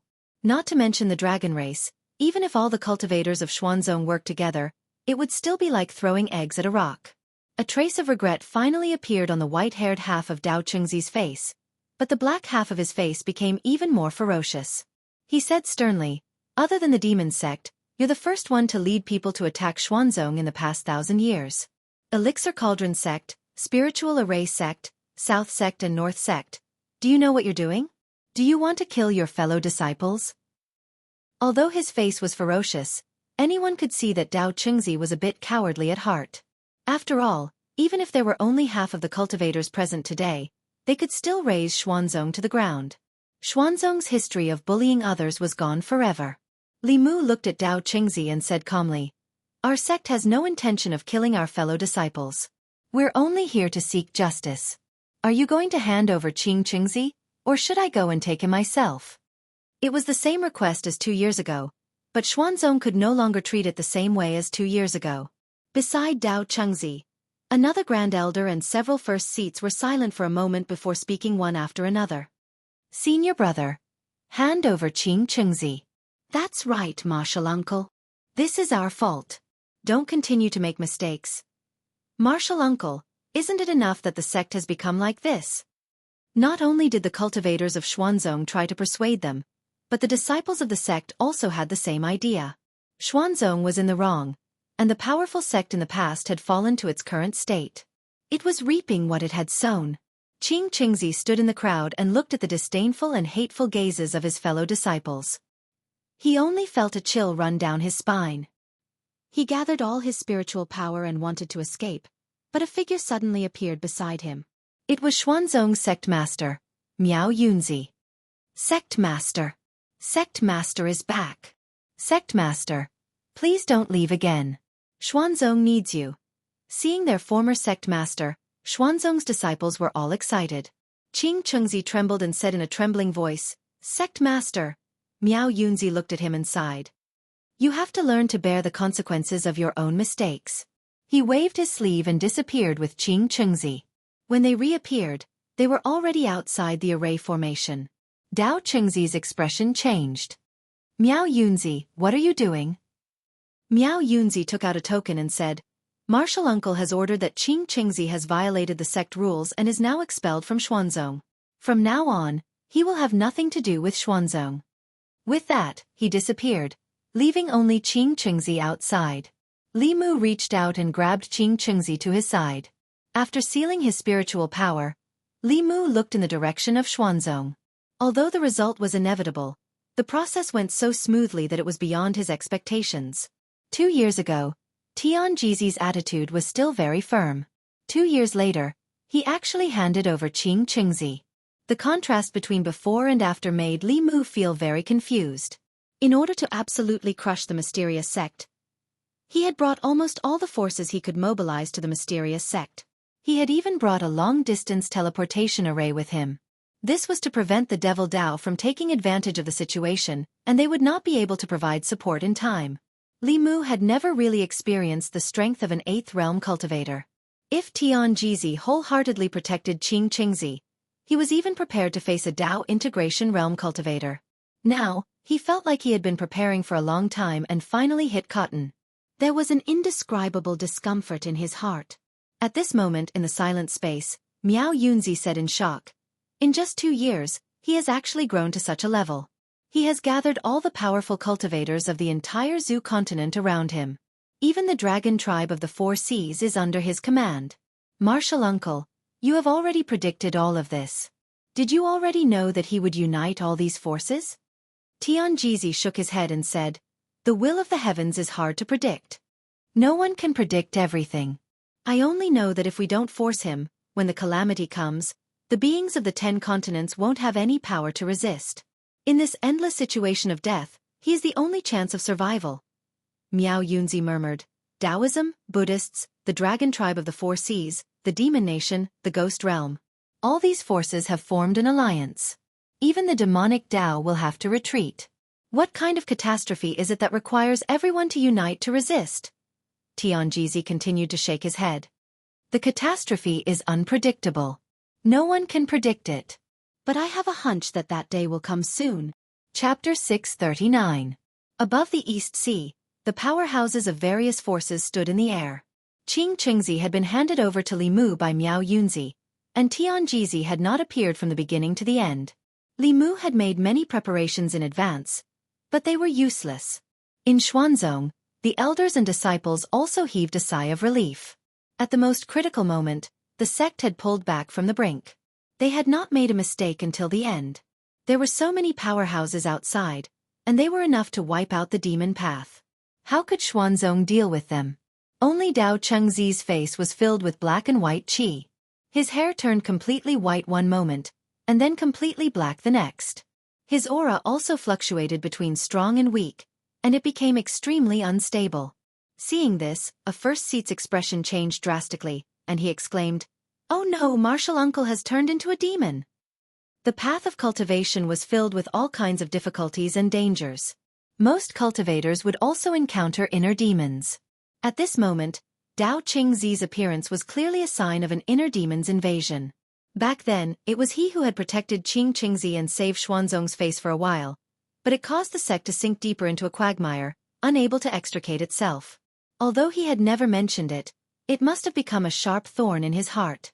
Now Li Mu had led many powerhouses to force Xuanzong, and the sect master had ordered the sect master to hand over Qing Qingzi.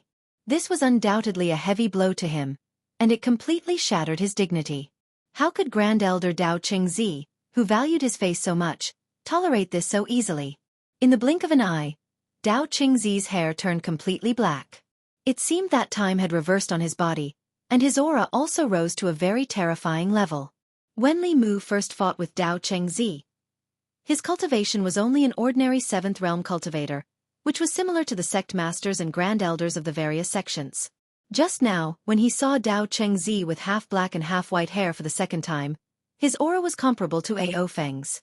When his hair turned completely black, the violent aura emitted from Dao Chengzi's body had surpassed Ao Feng's, even surpassing Fu Daozi's and Zhou Zhong's, and was close to Xian Ming's. Clearly, he had already been possessed by the devil. 2 years ago, Li Mu had wreaked havoc in Xuanzong.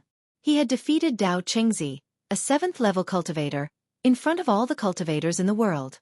2 years later, Li Mu was already a 7th-level cultivator. He had led all the cultivators to force Xuanzong with overwhelming strength and completely destroyed Dao Chengzi's Taoist heart.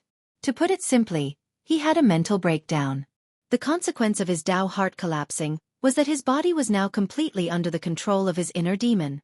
Dao Chengzi's body floated in the air. His hair was disheveled and fluttered in the wind.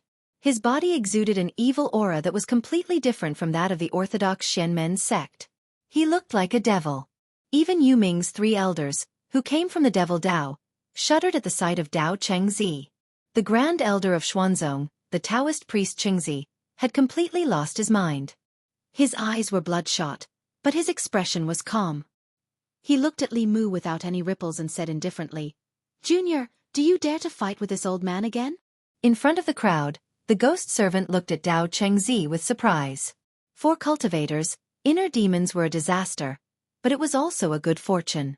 Most people who were invaded by inner demons would lose their minds and become monsters that only knew how to kill. However, there were also a few who could control inner demons and increase their strength greatly. Dao Chengzi was neither the former nor the latter. At this moment, his second consciousness, which was the inner demon, had taken control of his body. However, this inner demon didn't only know how to kill. Like Dao Chengzi, it had a deep obsession. Defeat Li Mu. Li Mu looked at Dao Chengzi, who seemed to have become a different person. He exuded an extreme pressure, and the battle intent in his heart surged wildly. The grudge between Fulu School and Xuanzong seemed to be between Xiao Bai and Qing Chengzi, but it was actually between him and Dao Chengzi. No matter who won or lost in today's battle, the grudge between them would be completely resolved. A powerful aura also surged out of his body. He laughed and said, "Why wouldn't I dare?" Under the gaze of all the cultivators, as well as all the disciples and elders of Xuanzong, two streaks of light flew out from the crowd. They collided violently, and each retreated hundreds of feet. Li Mu's body was as strong as a dragon's, while Dao Chengzi formed a shield around him. This was a probing move, but neither of them had the upper hand. In the next moment, Dao Chengzi opened his mouth. A white light flew out of his body and quickly turned into a silver flying sword. The flying sword transformed into thousands of sword shadows behind him. They arranged themselves into a huge fan shape and then shot toward Li Mu. At the same time, countless streaks of blue light appeared behind Li Mu. Thousands of spear shadows flew out. In the void between the two, the spear shadows and sword shadows collided. Black cracks spread out like a spider web. What a powerful spell! Even space can't withstand it. Is this a battle between seventh realms? The disciples of Xuanzong were shocked, but there was also a hint of excitement in their eyes. Compared to this battle, their usual battles were no different from children playing house. They didn't realize that many of the seventh realm cultivators present couldn't hide the shock in their hearts when they saw the space shatter. This wasn't a battle between seventh realms. Which seventh realm cultivator here could shatter the void? The short battle between Li Mu and Dao Chengzi made them realize that even though they were all in the seventh realm, the gap between them could be so huge. Among the people present, perhaps only little White and Huan Ji's eyes were twinkling like little stars. In the sky, it was impossible to see the silhouettes of these two people. Only the light of spells could be seen flashing. The Xian house was famous for its variety of spells. However, in terms of the number of spells that the house knew, Li Mu did not lose out to the supreme elder of the house. In this short battle, he had broadened everyone's horizons. In this extremely short period of time, Li Mu had already realized that the demonized Dao Chengzi's Dharma power was no weaker than his. Furthermore, the number of Dharma spells and divine powers that Dao Chengzi knew was also the greatest among all the opponents that Li Mu had encountered. The two of them countered each other's moves with various divine powers. Of course, if Li Mu took out the sun shooting bow, Dao Chengzi wouldn't be his opponent. However, the sun shooting bow was like a bug in the 10 continents. It could kill people of the same level instantly. Li Mu couldn't afford to cheat in front of so many people, and Phantom Princess and Xiao Bai were watching. Dao Chengzi wouldn't accept it either. Moreover, this was a fair battle. He didn't know how to cheat, nor did he need to. Li Mu reached out, and a green light flashed in his hand. He held Heaven Breaking in his hand and chose to fight in close combat. Spells were his strong suit, and also Dao Chengzi's strong suit. The winner couldn't be decided in a short time. Li Mu disappeared. When he reappeared, he was already behind Dao Chengzi. The tip of his spear stabbed toward Dao Chengzi's back with lightning speed. Dao Chengzi's back was facing Li Mu. His body swayed inexplicably, and Li Mu's spear missed. He shook the spear, and several spear shadows appeared in the void and stabbed toward Dao Chengzi at the same time. Dao Chengzi's body swayed again, and several afterimages appeared, dodging Li Mu's every attack. He slowly turned around and casually dodged Li Mu's close-range attacks. He said in a low voice, "I started cultivating when I was 5, refined my soul when I was 6, condensed my soul when I was 7, and condensed my soul when I was 8. I entered the divine power realm when I was 10, the creation realm when I was 20, the Dongxian realm when I was 40, and the transcendence realm when I was 80. I've cultivated for 100 years. How can I lose?" His words were powerful, but everyone could hear the unwillingness in them. Almost all the 7th realm cultivators present could feel the unwillingness. To be able to cultivate to this level, they were all geniuses among geniuses, who didn't have arrogance higher than the sky. However, Dao Chengzi's arrogance was completely destroyed in front of a junior who was more than 100 years younger than him. With his 7th realm cultivation, he was forced to retreat pathetically when he faced Li Mu, who was at the 5th realm. Now Li Mu had completely caught up to him, and he was completely humiliated in front of all the disciples of his sect. He desperately needed a victory. Only by defeating Li Mu could he eliminate the obsession and unwillingness in his heart. Dao Chengzi's words almost pierced the hearts of most of the cultivators present. They looked at the young figure who gave them endless pressure, and their feelings were slightly complicated. Especially the three elders of Yu and Ming, the four Ghost Kings, the Green Wolf King, and the supremacies of the three Buddhist sects of the Shin nation, who had been defeated by Li Mu. At this moment, they even hoped that Dao Chengzi would win. Dao Chengzi was already the limit of their generation of cultivators. If even he was defeated by Li Mu, it meant that their generation had been surpassed by the younger generation. Their hundreds of years of hard work couldn't compare to a few years of casual cultivation. Huanji looked up and saw that the Heaven Lord of Illusion's gaze was a little strange. She snorted and asked, "Father, who do you want to win?" The Heaven Lord of Illusions immediately retracted his gaze and looked at Huanji.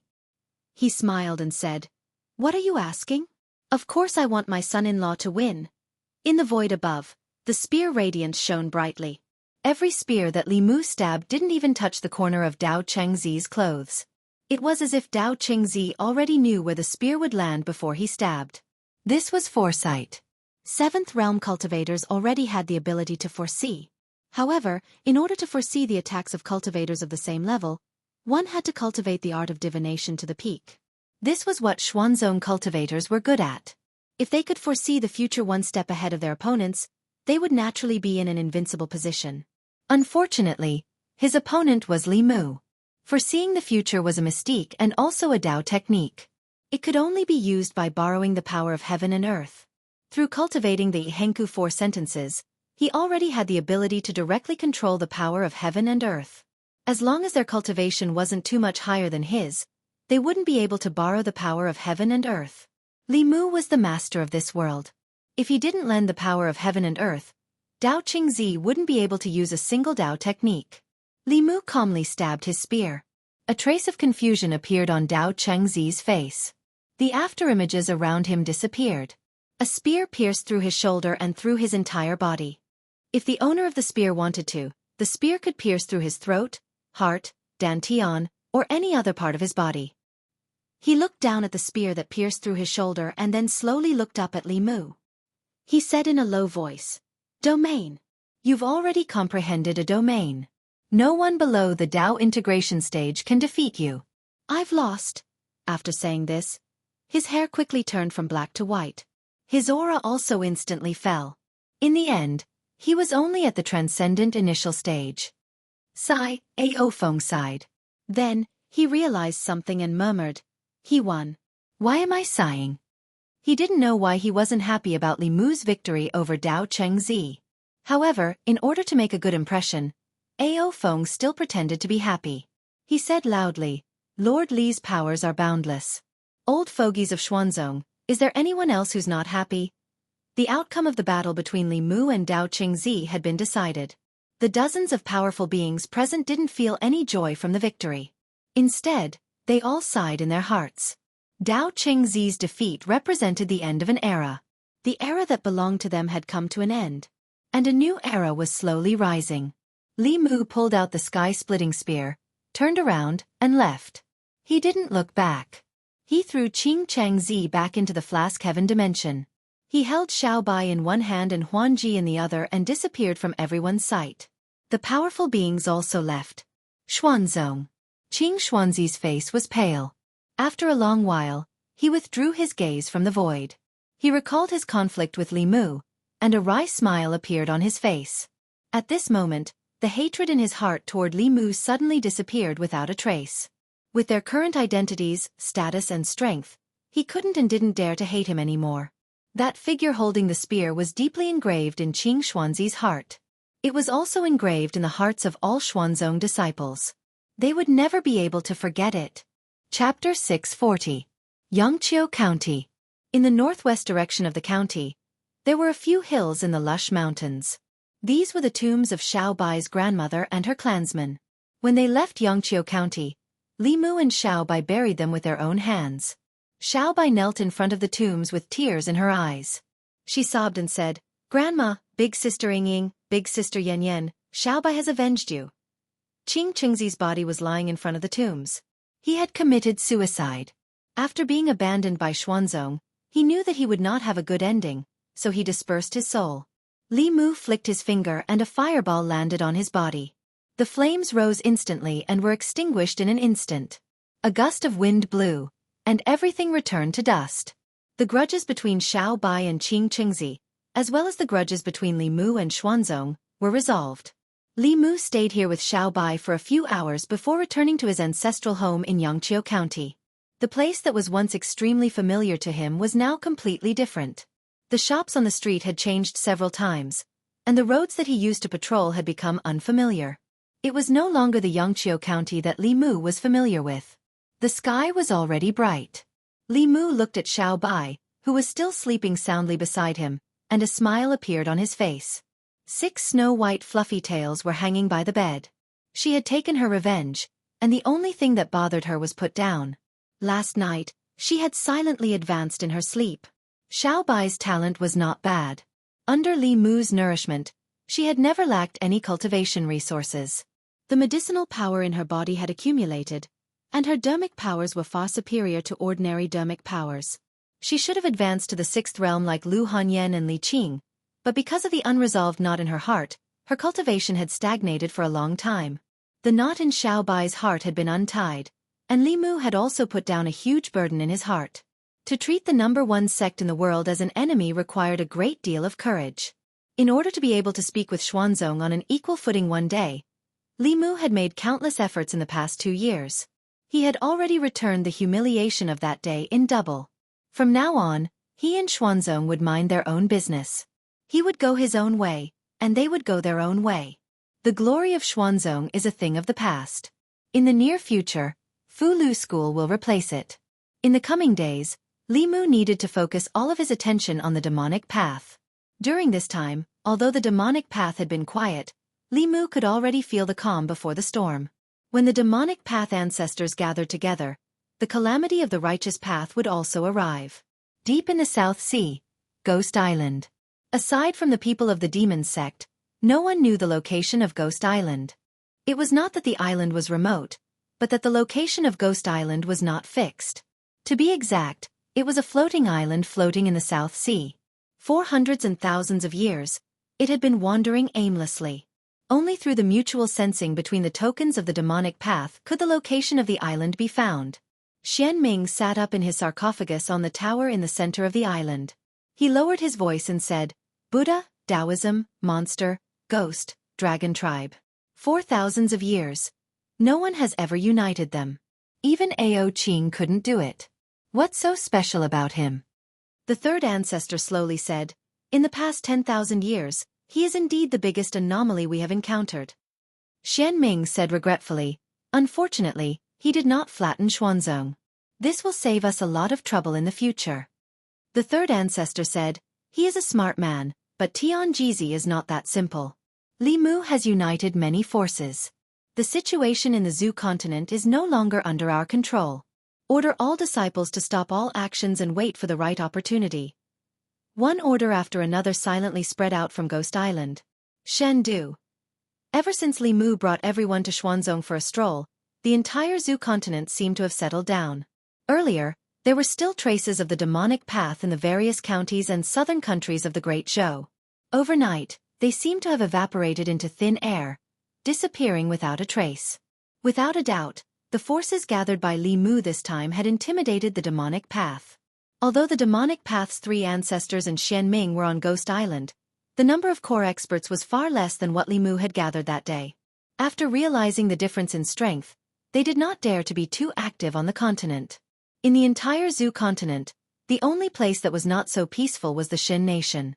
The conflicts between the tribes in Yenzhou were getting more and more intense. The flames of war spread to the borders of the Xin nation, resulting in a lot of bloodshed and even deaths. Although the Xin nation had sent troops to suppress the conflicts would not subside in a short time. Li Mu had been diligently cultivating in Shen Du these days. The existence of the first and second ancestors of the demonic path made him uneasy. After the dual cultivation, Lu Hanyan and Li Qing were exhausted and fell asleep. Li Mu was still full of energy. His body was comparable to that of the Dragon Clan. He could only return to his study, take out 2 pieces of top-grade spiritual jade, and cultivate with them in his hands. Creak. At a certain moment, the study's door suddenly opened and then slowly closed. Two figures slipped into the room. Li Mu opened his eyes and asked, "Why aren't you sleeping? What are you doing here?" Xiaobai blushed and said, "I want to sleep with benefactor." Wan continued, "I want to sleep with Xiaobai." Xiaobai wanted to sleep with Li Mu, and Wan wanted to sleep with Xiaobai. However, when they slept, they lay on either side of Li Mu. Li Mu originally wanted to cultivate all night, but now he could only sleep with them. Li Mu could not sleep well with the fragrance of girls on both sides. It was all because of that damned Ao Qing's inheritance that his resistance to beauty was greatly reduced. If he didn't recite the clear heart art, even little by Wan couldn't resist his willpower. Li Mu restrained the impulse in his heart. After an unknown period of time, Xiaobai's voice sounded in his ear. "Benefactor." Xiaobai leaned close to Li Mu's ear and whispered, "Benefactor, I want to tell you something." Li Mu asked, "What is it?"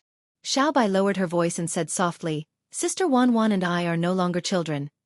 It was unknown if the fox race was born to do this, but after saying this, the usually innocent and cute Xiaobai actually stuck out her small tongue and licked Li Mu's earlobe. At the same time on the other side, Wan's body also leaned over. In the past month, Li Mu had roughly experienced Ao Qing's happiness. Ever since Wan and Xiaobai, Ting Xian, who had never been obedient, sneaked into his room one night. That night, Li Mu learned for the first time how clingy the snake demon was. And one night, when Ting Xian encountered a bottleneck in his cultivation and came to ask Li Mu for advice on cultivation problems, she happened to bump into Ting Xian, who had sneaked into Li Mu's room. The double happiness became double happiness. Finally his body, which was as strong as a dragon's, could not take it anymore. The Tao of dual cultivation also had to be controlled. Cultivating without restrictions would instead be counterproductive. Li Mu planned to rest for a few days and return to White Cloud Mountain to see the progress of his disciples' cultivation. The spirit jades plundered from the Four Seas dragon race made Fulu School the richest sect in the cultivation world. Even if the 5 Taoist sects and the 3 Buddhist sects were added together, they were still far from White Cloud Mountain's spirit jades. This was because the Four Seas dragon race was just too rich. In the smaller continents, the resources were divided among countless factions and sections. There was not much left in each person's hands. However, the largest ocean was the dragon race's territory. There were only 100 or so dragon race members in the Four Seas. They monopolized the ocean's resources. Ordinary people could not imagine how deep their foundation was. The various sects did not lack geniuses, but their resources were extremely limited. The sect had 2 powerhouses at the peak of the Blessed Realm, but there was only one portion of resources that could allow a 5th realm cultivator to enter the 6th realm. This was the most important reason that limited the number of powerhouses in each sect. The problem Fulu School was facing now was that the sect had 2 powerhouses at the peak of the Blessed Realm, but there were 10 portions of resources that could allow a 5th realm cultivator to enter the 6th realm. The disciples who could not obtain too many resources in the past did not need to fight for them. Everyone had a share. This caused the disciples who broke through to the next realm to spring up like bamboo shoots after a rain in the past month. Although 7th realm powerhouses were not made from spirit jades, there were a few elders who were stuck at the peak of the Blessed Realm who broke through with the help of spirit jades.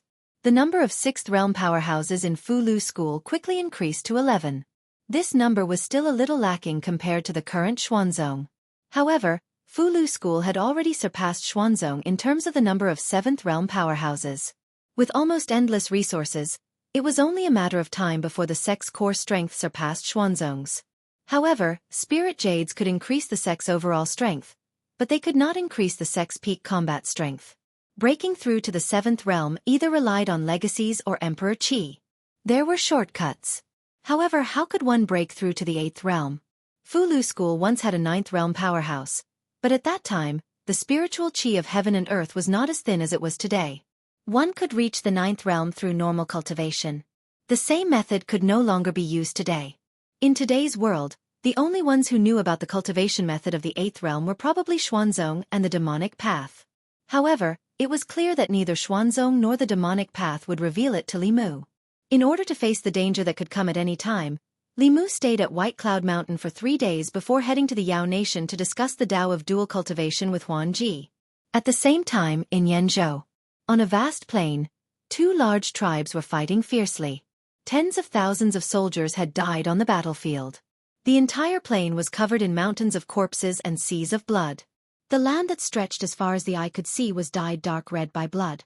Under the plain, 10,000 feet deep, a sinister man sat cross-legged. Streaks of baleful chi were attracted from the battlefield above and entered his body. The more intense the battle above was, the more baleful chi flowed into the ground. It gradually formed a black cocoon that enveloped the sinister man. Juku Continent. Juku Continent was located overseas, far away from the other continents. It did not have much interaction with the other continents.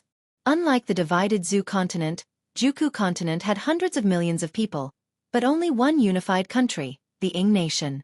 A few months ago, a sudden plague swept through the Ing kingdom. Hundreds of thousands of people had already died from the plague, and the number was still increasing.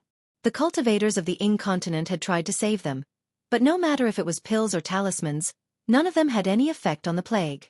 More and more people died in their homes, on the streets, and everywhere else. The air above Juku Continent was filled with a thick baleful chi. Even if cultivators encountered it, they would avoid it. No one knew that at the center of this deathly aura, there was a gray figure floating in the air. His eyes had no pupils and were completely gray. An ancient book page floated above his head, and the deathly aura in the distance was attracted by the book page and slowly gathered towards this place.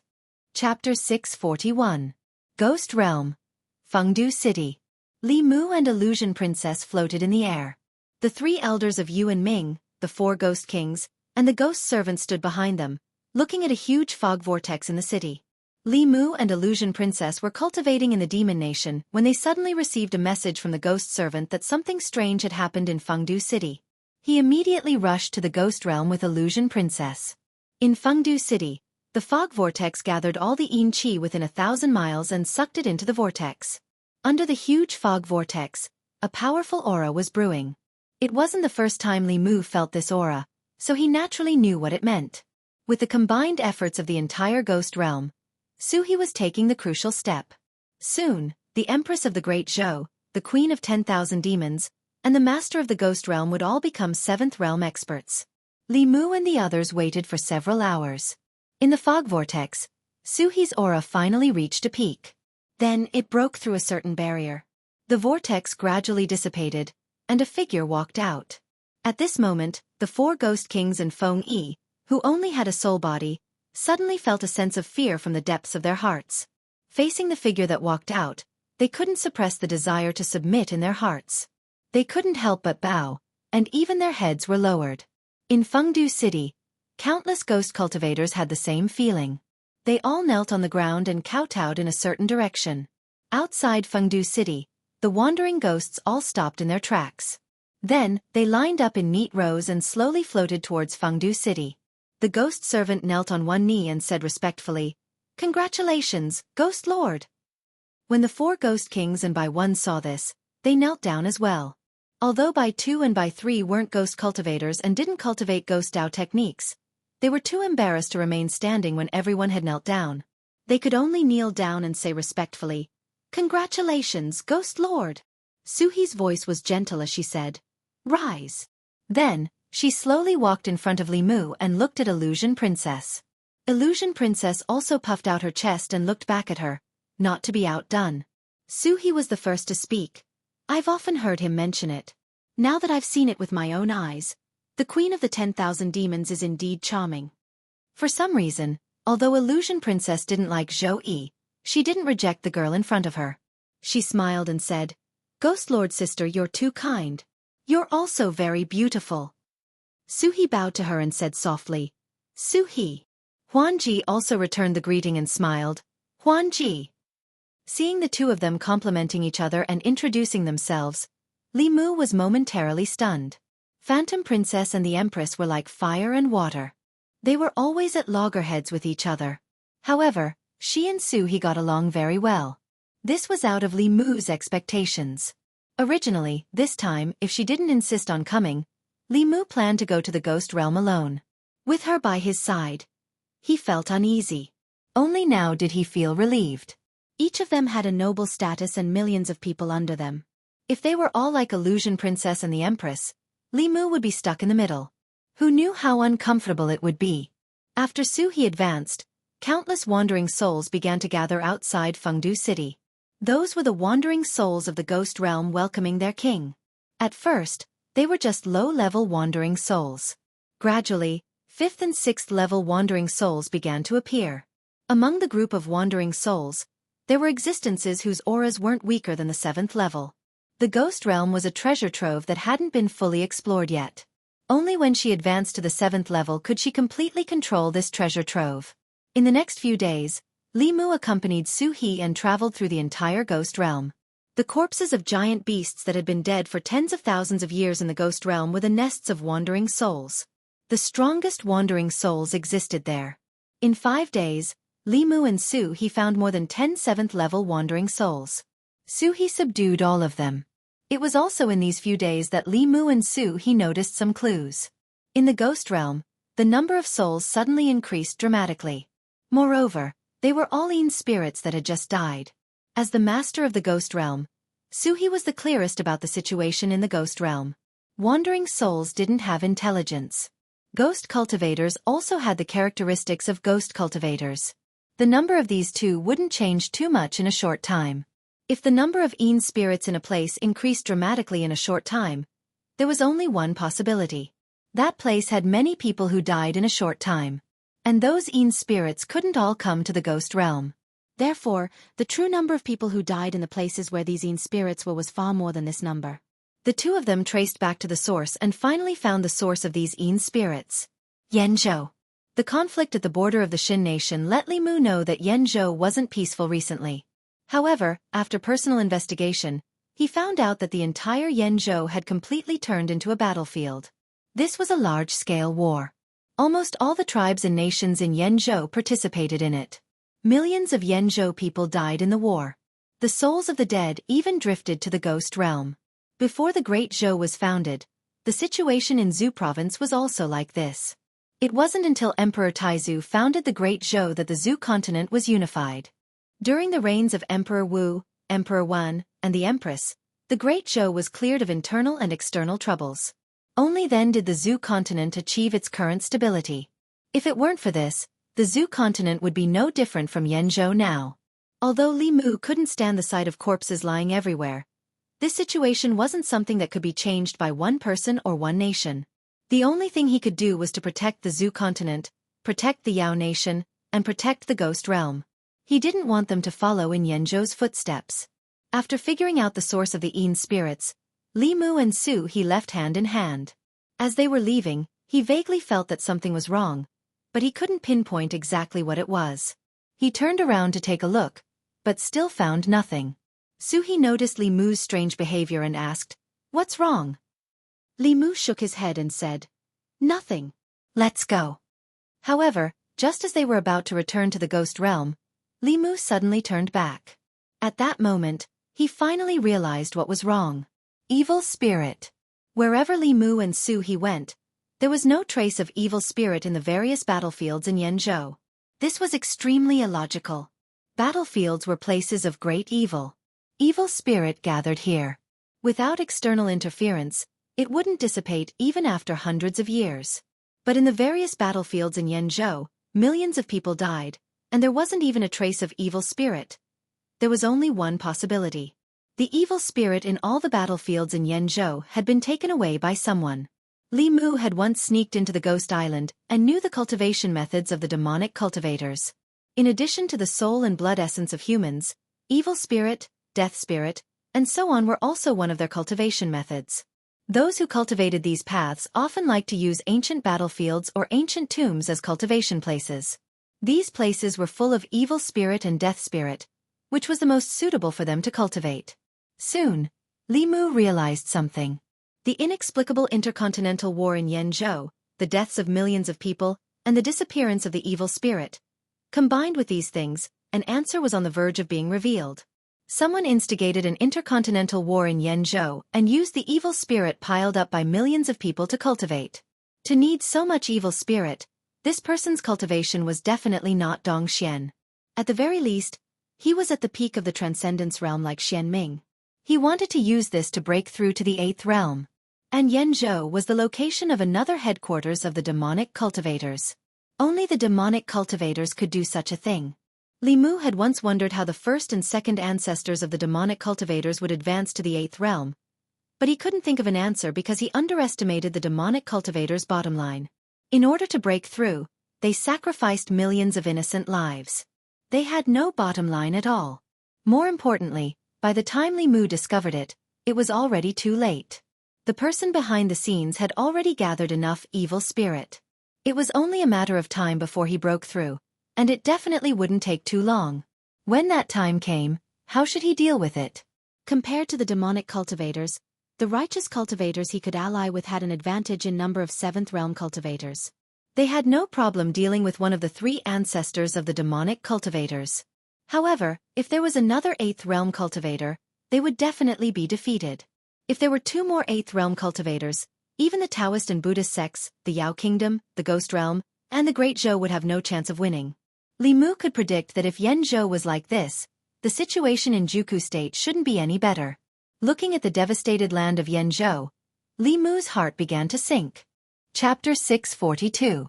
Returning to the Ghost Realm with Su He, Li Mu had a lot on his mind. He had pondered over the matter of Yen Zhou for a long time. He informed everyone that from now on, they had to be extremely vigilant. They didn't need to worry about spirit jades, and they had to be prepared to use the ultra-long-distance transmission array at any time. The demonic path's relative strength was at its peak in the last 10,000 years. Once they took action, they would be unstoppable.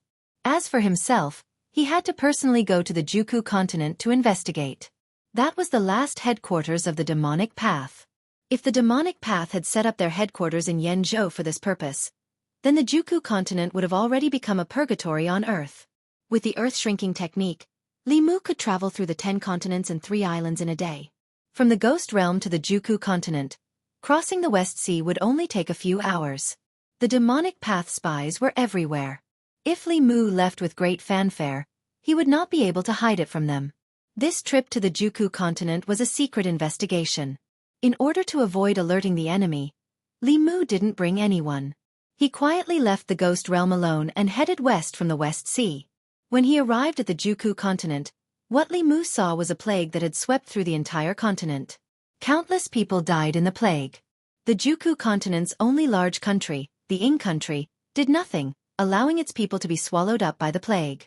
Li Mu knew that the Ying country had long been controlled by the demonic path. Including the royal family, all the officials in the court were part of the demonic path. This was the result they wanted to see. In the Juku continent, Li Mu also discovered something unusual. In the first city he came to, the number of people who died was in the tens of thousands. But in the entire city, there wasn't much death energy. The small amount of death energy was slowly rising, floating towards the sky. Under normal circumstances, death energy would gather in low-lying areas, affecting the soil there, causing it to become barren and gradually become a place to raise corpses. The death energy didn't fall but instead rose. There must be something strange about it. Li Mu hid his figure and followed the death energy slowly rising, moving in a certain direction. Along the way, Li Mu had already discovered that death chi was rising from all over the cave-gathering continent, converging in the same direction. Until 2 hours later, a huge cloud of death chi appeared in front of Li Mu's eyes. In the entire Juku continent, hundreds of thousands of people who had died from the epidemic had gathered their death chi here, causing the originally formless death chi to become corporeal. Li Mu's eyes flashed with a golden light. His gaze pierced through the clouds of death chi, and he saw a gray-robed figure sitting cross-legged in the clouds. This person was currently absorbing the death chi in the clouds, and above his head was a simple and unadorned page. It was obvious that the death chi in the gathering cave continent was attracted by this page. Heavenly Book. When he saw the page, Li Mu was shocked. At this moment, the gray-clothed man in the death aura seemed to have sensed something. He suddenly opened his eyes and turned to look in Li Mu's direction. There were no pupils in his eyes, only a gray-white color. His entire person was filled with a strange feeling. In the next moment, the gray-clothed man's figure vanished from the clouds. When he reappeared, he was 1,000 feet away from Li Mu. He stared at Li Mu with his gray-white eyes, and shock appeared in his eyes as he said, "It's you." Li Mu wasn't curious that this person would recognize him. To possess a heavenly book and have such a cultivation, He must be a top powerhouse of the demonic path. He might even be one of the first or second ancestors. As the gray-clothed man's voice fell, he turned into a beam of light and fled into the distance. This person's understanding of Li Mu was clearly deeper than Li Mu had expected. He and the demonic path were originally like fire and water, and both of them wanted to obtain the other's heavenly book. If the demonic path ancestors saw Li Mu, they would do everything in their power to capture him. So how could they flee without fighting? The only possibility was that this person knew that he was no match for Li Mu. With the sun-shooting bow in hand, Li Mu was invincible below the 8th realm. As long as this person hadn't reached the 8th realm, he didn't have the strength to contend with Li Mu. He was clearly aware of this point, so he didn't linger in the battle. Instead, he chose to flee. But how could Li Mu let him do as he wished? This person's identity was likely to be one of the demonic path ancestors, and one that hadn't advanced yet. If Lin Ming didn't take advantage of this opportunity to deal with him, there would be even greater trouble in the future. The sun-shooting bow instantly appeared in Li Mu's hand. Li Mu immediately shot out an arrow that contained 10% of his magic power. Although the sun-shooting bow was the most powerful when shooting out an arrow at full strength, unless Li Mu had the confidence to kill this person with a single arrow, he had to be extremely careful when shooting. First, he would use a less powerful arrow to exhaust himself, and at the same time quickly restore his cultivation. This way, he would have a decent endurance and wouldn't fall into a state of emptiness after shooting out an arrow, becoming a lamb waiting to be slaughtered. Swish! With Li Mu's current cultivation, even an arrow that only contained 10% of his magic power directly pierced through space, creating a spatial crack. It arrived behind the gray-robed person in the blink of an eye. This arrow was enough to kill a regular 7th-level cultivator. Just as the arrow was about to pierce through the back of the dark-robed person's heart, he suddenly turned around and punched out. Boom! His fist was wrapped in a deathly aura. When it collided with the arrow, the gray-robed person flew back 1,000 feet. However, the arrow directly collapsed into specks of light and vanished into the surroundings. The gray-robed person was unharmed after shattering the arrow from the sun-shooting bow with a single punch. The gray-robed person clearly realized something. He looked at Li Mu from several thousand feet away and pursed his lips. He said, "What? You don't dare to use your full strength?" Even Xian Ming would have been injured if he received Li Mu's arrow, but it didn't cause any harm to the gray-robed person. His cultivation was much stronger than Xian Ming's. He was probably only a step away from the 8th level. Li Mu looked at him and asked, "Which ancestor of the demonic way are you?" The gray-robed person smiled faintly and said, "You can call me second ancestor, or you can call me Yuan Luo." Li Mu had seen Yuan Luo's name in Ao Qing's diary. He was Ao Qing's old rival from 8,000 years ago. Before Ao Qing's lifespan ended, they still couldn't determine a victor. As expected, he was one of the 2 ancestors of the demonic way that Li Mu had never met. Yuan Luo's cultivation had already reached this level. Once he completely refined the deathly aura, he would definitely step into the way integration stage. Together with the first ancestor of the demonic way would be invincible. Li Mu couldn't just watch this happen. Against such an opponent, it was useless to waste his energy. He put away the sun-shooting bow and a long spear appeared in his hand. The gray-robed person looked at the long spear in Li Mu's hand and sighed. "Ao Qing, you have indeed been an unforgettable opponent for me over the past 10,000 years. 8,000 years ago, the 2 of us couldn't determine a victor. I hope you won't disappoint me when we fight again today." As soon as he said that, a long gray spear condensed in his hand. Li Mu gripped the heaven-breaking spear tightly and said coldly, "You won't be disappointed." As soon as he said that, he and Yuan Luo disappeared and reappeared at the same time. Clang! The tips of the spears collided with an ear-piercing sound. A black spot suddenly appeared where the tips of the spears met before spreading into countless black lines. The space there shattered like a mirror. The 2 of them tacitly didn't choose to fight with their abilities. At their level of cultivation, even the most ordinary move would have the power to destroy heaven and earth after being entwined with the power of heaven and earth. In the void, the 2 of them were difficult to capture. The only thing that could be seen was the intertwining green and gray light and the shattering of space. Clang! The green and gray light collided once again. Yuan Luo was sent flying hundreds of meters away. An abnormal red color appeared on his face as he forcefully swallowed a mouthful of blood essence that was about to spit out. A trace of doubt appeared on his face before he disappeared again. Clang! After another attack, Yuan Luo was sent flying hundreds of meters away again. He looked at Li Mu, who was still standing on the same spot. The doubt on his face finally turned into shock. Something wasn't right. His true cultivation was higher than this person's. In such a head-on clash, he should have the absolute upper hand. But why was he the one who was injured every time he was sent flying? Even if this person had battle experience that wasn't inferior to his, there shouldn't be a situation where he was suppressed despite his higher cultivation. After thinking about it, Yuan Luo finally realized the reason. Every time their artifacts collided, Li Mu's spear would be entwined with the power of heaven and earth. However, the power of heaven and earth entwined around his spear would always strangely disappear when it got close to Li Mu. This was equivalent to using his powers to fight against the power of heaven and earth. How could he possibly have the upper hand? Yuan Luo was an old monster with 10,000 years of experience. In an instant, he figured out the problem. He said in shock, "Domain! You're only at the 7th level. How can you control the power of a domain?" Even with his 10,000 years of experience, he couldn't hide the shock in his heart when he realized this. The power of a domain could only be controlled after one's cultivation reached the 8th level. Controlling the power of heaven and earth was the biggest difference between the 7th level and the 8th level, as well as between the transcendence realm and the unification path. In his 10,000 years of experience, Yuan Luo had never seen anyone who could control the power of a domain at the 7th level. His 10,000 years of common sense had been shattered by Li Mu today. Li Mu controlled the power of a domain. Before Yuan Luo's cultivation reached the 8th level, it was impossible for him to defeat Li Mu. No one at the 7th level could defeat Li Mu either. In a battle of techniques with the same cultivation level, Li Mu was in an invincible position right from the start. After realizing this, Yuan Luo didn't want to continue fighting and immediately teleported away. How could Li Mu let him go? He took a step forward and used ground shrink. When he appeared again, he was already in front of Yuan Luo.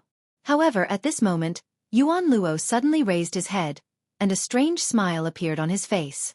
This smile caused Li Mu to feel a chill in his heart. At this moment, Li Mu suddenly sensed that the power of space in a city in front of him had started to become extremely active. Li Mu wasn't unfamiliar with this situation.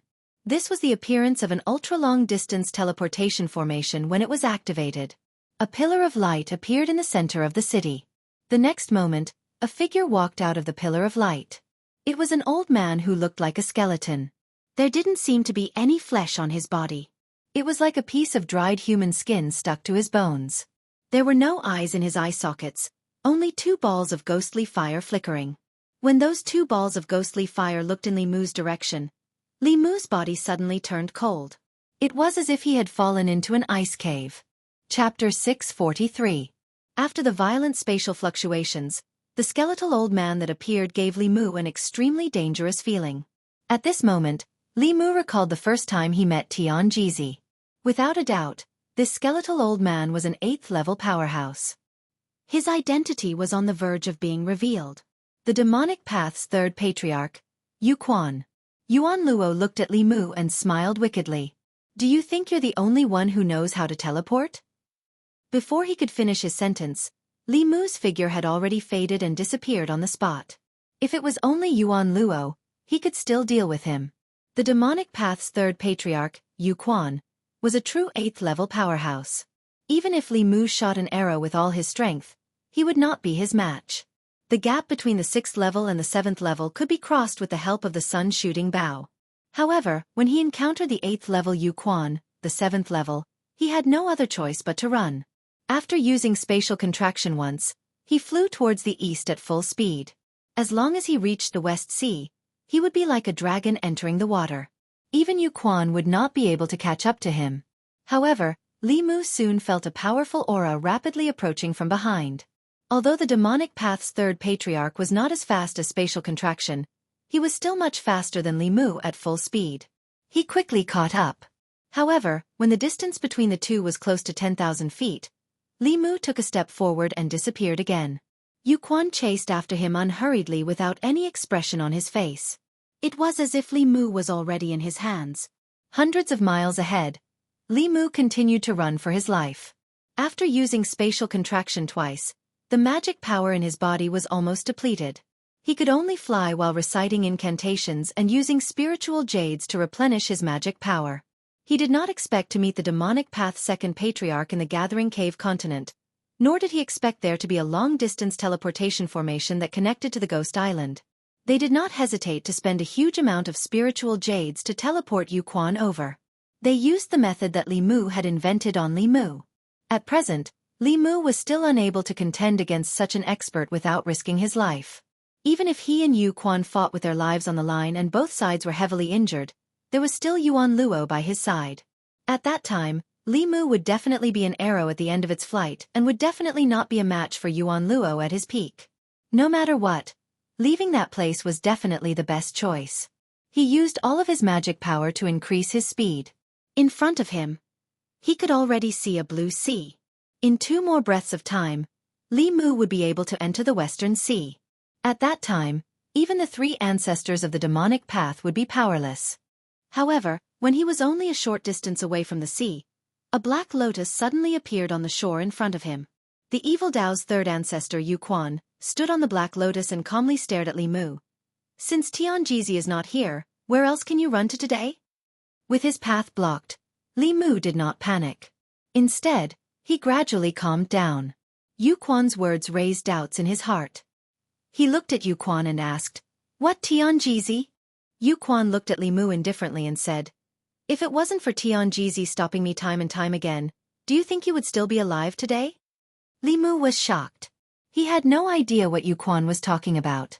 He only knew that the evil Dao's 3rd ancestor was an expert of the 8th level who could lead the demonic path to sweep through many sects on the Zhu continent. However, he had always been holed up in the South Sea Ghost Island and would not easily set foot on the Zhu continent because of a certain reason. He did not know that it was Tianjizi who had always been stopping Yu Quan. According to Yu Quan, he once wanted to personally attack Li Mu but was stopped by Tianjizi. What was Tianjizi's purpose for doing so? What was certain was that at that time, Li Mu and Xuanzong were like fire and water. Xuanzong's decision to cover for Qing Qingzi was also made by Tianjizi. Why did he want to protect Li Mu? In the past 2 years, Xuanzong had suffered countless losses at the hands of Li Mu and had long lost his position as the #1 sect of the righteous Dao. Not long ago, he led a group of experts to attack Xuanzong. Right now, it was not important to figure out the reason for all this. What was important was how to escape from Yu Quan.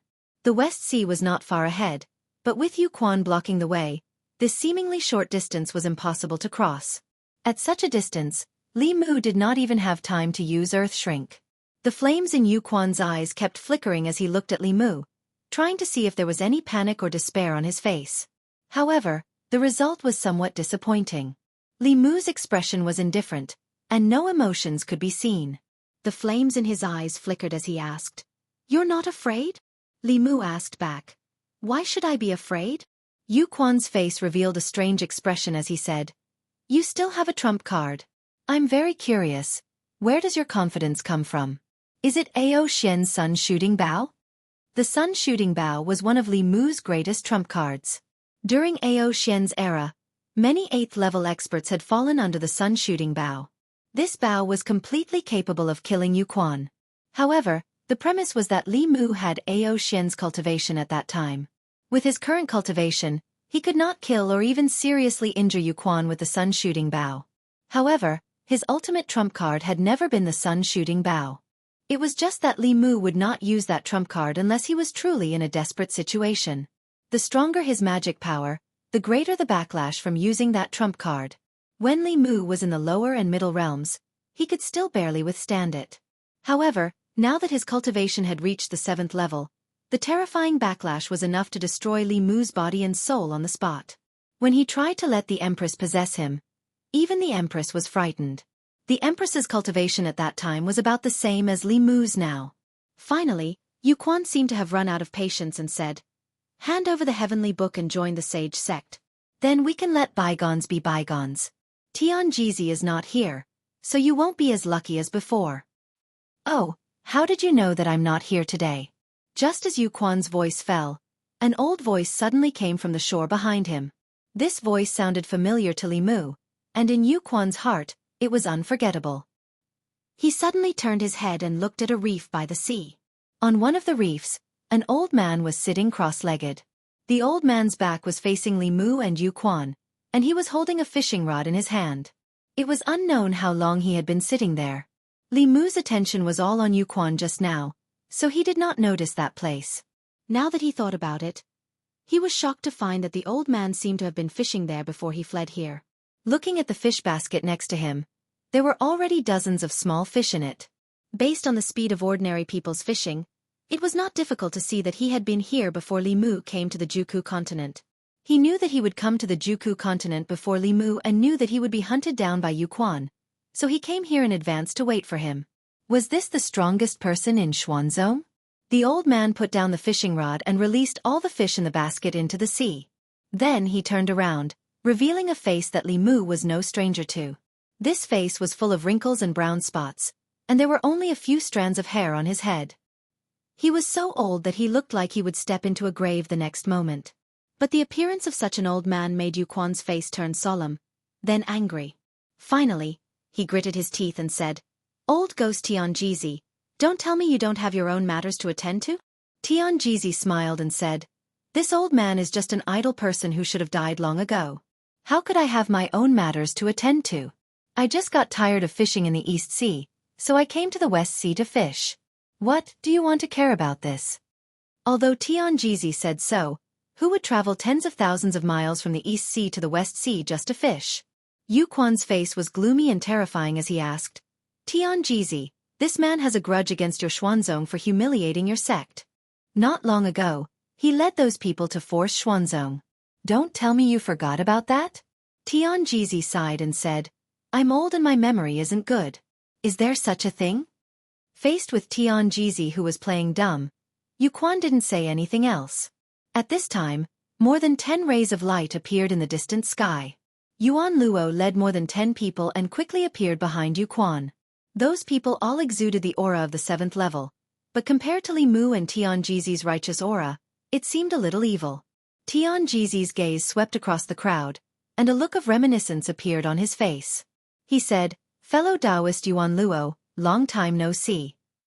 When Yuan Luo saw Tianjizi, veins popped out on his forehead. He said coldly, "Indeed, long time no see. If it weren't for you back then, I would have already stepped into the 8th level.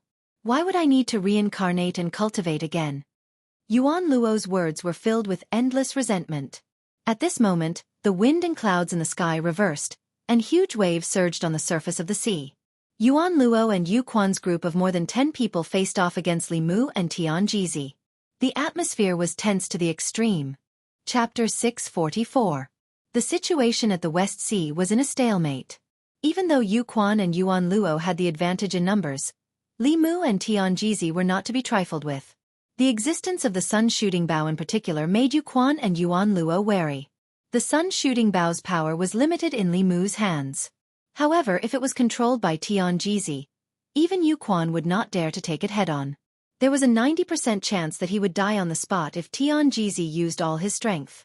If that arrow was shot at Yuan Luo, who had yet to advance, would definitely die. 10,000 years ago, they had dozens of senior and junior brothers. Now, there were only 4 of them left. The death of any one of them was something they could not accept. The two sides faced each other from a distance, and the surroundings were deathly silent. After a while, Tianjizi spoke first. He looked at Yu Quan and Yuan Luo and said, "The fish in the West Sea are too small. It's boring to fish. If there's nothing else, we'll go back first." Yu Quan and Yuan Luo did not speak. Tianjizi looked at Li Mu with a smile and said, "Little friend Li Mu, let's go." After saying that, he turned and flew to the east. Li Mu glanced at the demonic path crowd and followed behind Tianjizi, leaving together with him. Beside Yuan Luo, a black-clothed man asked in confusion, "Sirs, are we just going to let them go?" Yuan Luo and Yu Quan ignored him. They knew very well that the moment Tianjizi appeared, they would not be able to do anything to Li Mu today. As one of the most difficult enemies of the sage sect in the past 10,000 years, Tianjizi's reputation was not undeserved. Yu Quan spat out a mouthful of turbid air and said, "There's no need to rush to deal with Tianjizi. Senior brother Shen Tian has already returned to Ghost Island. When he finishes his seclusion, Tianjizi will no longer be a threat." Senior brother Yuan Luo, come back with me. Yuan Luo nodded and ordered the people behind him.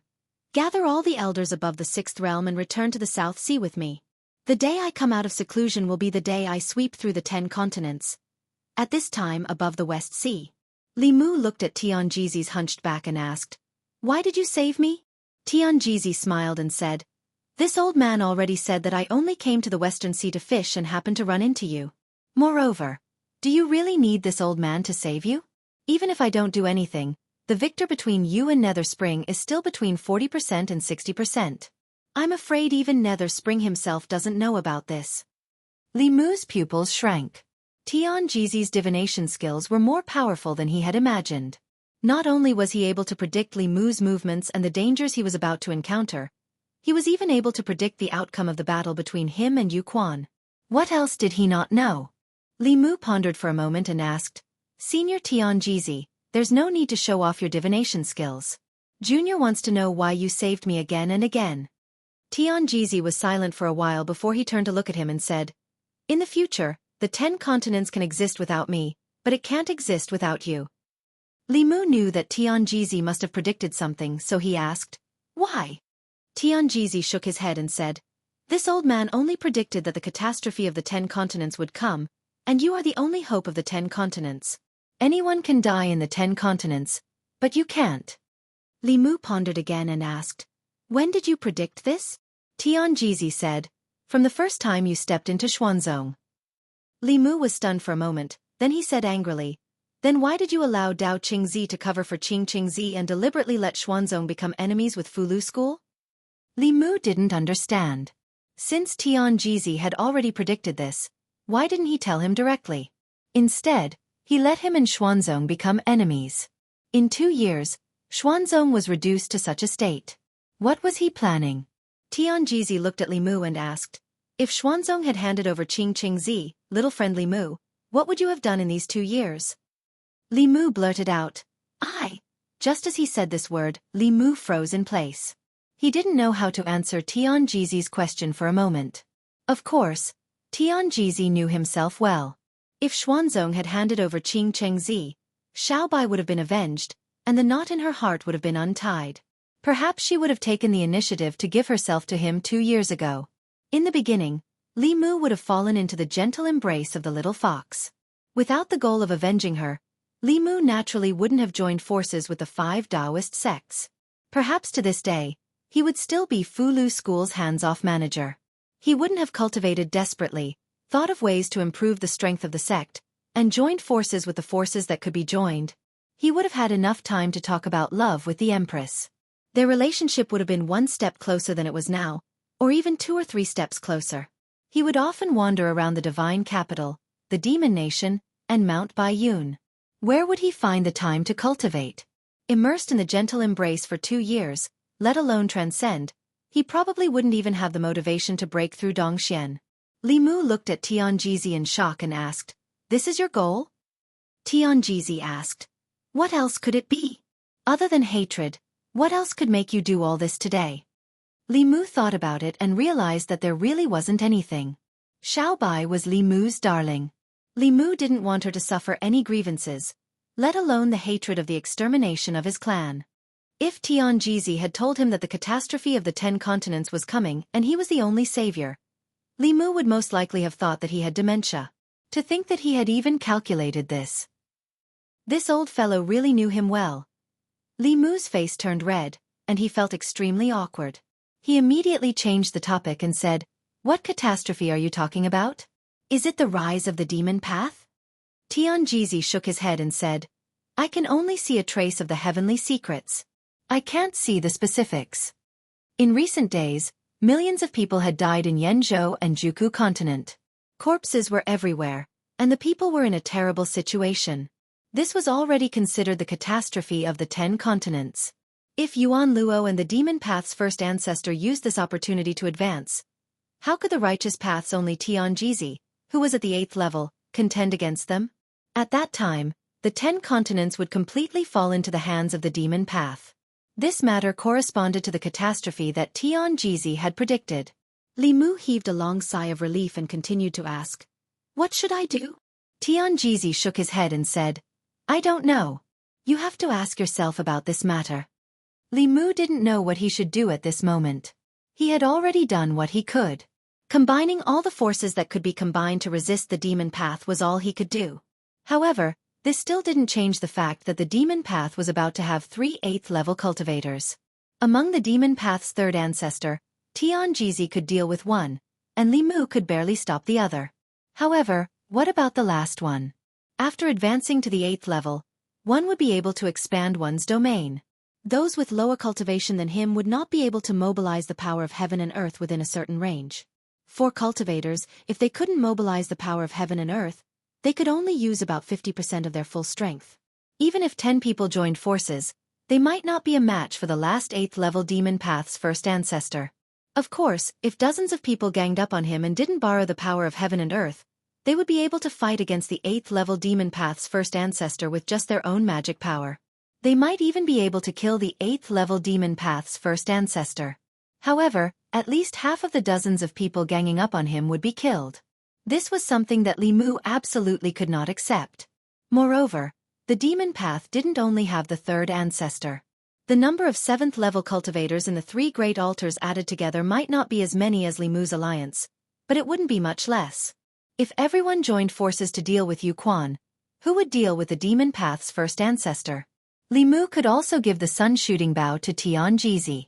This seemed like a good idea, but the problem was that Tianjizi could kill an 8th-level demon path's first ancestor at the cost of exhausting all his magic power. At that time, the remaining 2 8th-level demon path's first ancestor could easily kill him. This was nothing more than a 1-for-1 exchange between Tianjizi and the demon path. Even if Li Mu was willing, Tianjizi probably wouldn't be willing. At present, the only way was to kill the first ancestor and second ancestor of the demon path before they broke through to the 7th level. This way, finding the Ghost Island would become the most important thing. The Ghost Island was located in the depths of the sea and was difficult to find. Moreover, there were countless demon paths' first ancestor guarding it. Apart from Tianjizi, anyone who went to the Ghost Island would be sending themselves to their deaths. Unless the one searching for the Ghost Island wasn't a human. Half a day later, at White Cloud Mountain, Ao Feng heard Li Mu's words and shook his head repeatedly. He firmly said, No, the lives of our dragon race are also lives. What's the difference between finding the demon path's lair and rushing to our deaths? Li Mu thought for a moment and said, When you find the Ghost Island, I'll extend your lifespan. Ao Feng's expression gradually turned solemn. He righteously said, Leave this matter to us. Our dragon race is also a peace-loving race. The demon path's evil deeds are unforgivable. We and the demon path are absolutely irreconcilable. Chapter 645. The Ghost Island was located in the depths of the South Sea, and only the dragon race had the ability to take the risk to search for it. Even if they were discovered, as long as they escaped into the deep sea, even Yu Quan would feel powerless. For tens of thousands of years, the resource-rich ocean had been occupied by the dragon race because of their unique racial talent. Even if the humans and demons coveted it, they couldn't compete with the dragon race in the deep sea. This was only one of the arrangements. After all, Li Mu couldn't pin all his hopes on the dragon race to find the other 2 ancestors of the demonic path before they advanced. He had to make more comprehensive arrangements. It would be great if he could advance to the 8th realm as soon as possible. Although the 8th realm was a whole new world and couldn't be compared to the 7th realm, and he couldn't defeat several people alone, he still had the confidence to fight 1 against 2. At that time, together with Tianjizi, they could compete with the 3 ancestors of the demonic path. Xian Ming could be handed over to the Empress. After restraining Xian Ming, no one in the demonic path would be a match for Zhou Zhong, Fu Daozi, and the Ghost Servant. Together with Ao Feng and the others, their strength would be enough to form an overwhelming advantage. However, the Dao integration realm wasn't something that Li Mu could advance just because he wanted to. The first and second ancestors of the demonic path were originally at the peak of the 7th realm. In order to break through to the 8th realm, they slaughtered tens of millions of lives in Yenzhou and Juku continent. Their advancement was made with the lives of tens of millions of people. Li Mu wouldn't and couldn't do that. Among the thousands of techniques in the cultivation world, there was no faster shortcut than the demonic path. Li Mu looked at Tianjizi and asked, Senior Tianjizi, how did you advance back then? Tianjizi said, I'm ashamed to say that all the spirit crystals of Xuanzong's ancestors were wasted on me. The most important part of the inheritance of the 6 sects was the cultivation crystals condensed by the ancestors before their lifespans were exhausted. Apart from Fu Daozi, all the 7th realm experts of the 6 sects advanced through this method. No wonder there were so few 7th realm experts in Xuanzong. It turned out that they used all their spirit crystals to create an 8th realm expert. Otherwise, the Xian sect would have more powerhouses in the Nirvana realm than the other 5 sects combined. But at the same time, they wouldn't have any powerhouses of the 8th level protecting them. Perhaps they would have been destroyed by the demonic path a long time ago. Li Mu was unable to replicate Tian Jizi's path of advancement. Each sect had a limited amount of spiritual crystals. Up until now, almost all of them had been used up. Even if the 6 sects gave their last spiritual crystals to Li Mu, it was still far from enough. Li Mu suddenly had an idea. The mantra of Tao Te Ching, as his last trump card, was more powerful than the sun-shooting bow. With his current cultivation, he still could not use it. If he borrowed the mana of Tian Jizi, what would happen? As long as his primordial spirit temporarily possessed Li Mu would be able to start the experiment. He looked back at Divine Predictor, but before he could speak, Divine Predictor pinched his fingers and said, "Although I don't know what you're going to say, this old man has calculated that what you're going to do next has a 90% chance of destroying my body and soul. This method absolutely cannot work." Since Divine Predictor had said so, Li Mu could only give up. It seemed that even if Li Mu advanced to the 8th realm one day, he still could not uncover the secrets of Tao Te Ching. However, Li Mu had a faint premonition in his heart that the backlash of the power of heaven and earth was not without a limit. When he was strong enough to withstand this huge power of heaven and earth, he would completely master these mantras. At that time, the mystery of Tao Te Ching would be completely revealed before his eyes. Li Mu no longer bothered about this matter and said to Divine Predictor, "Senior Divine Predictor, can you let me take a look at the Heavenly Book of Xuanzong?"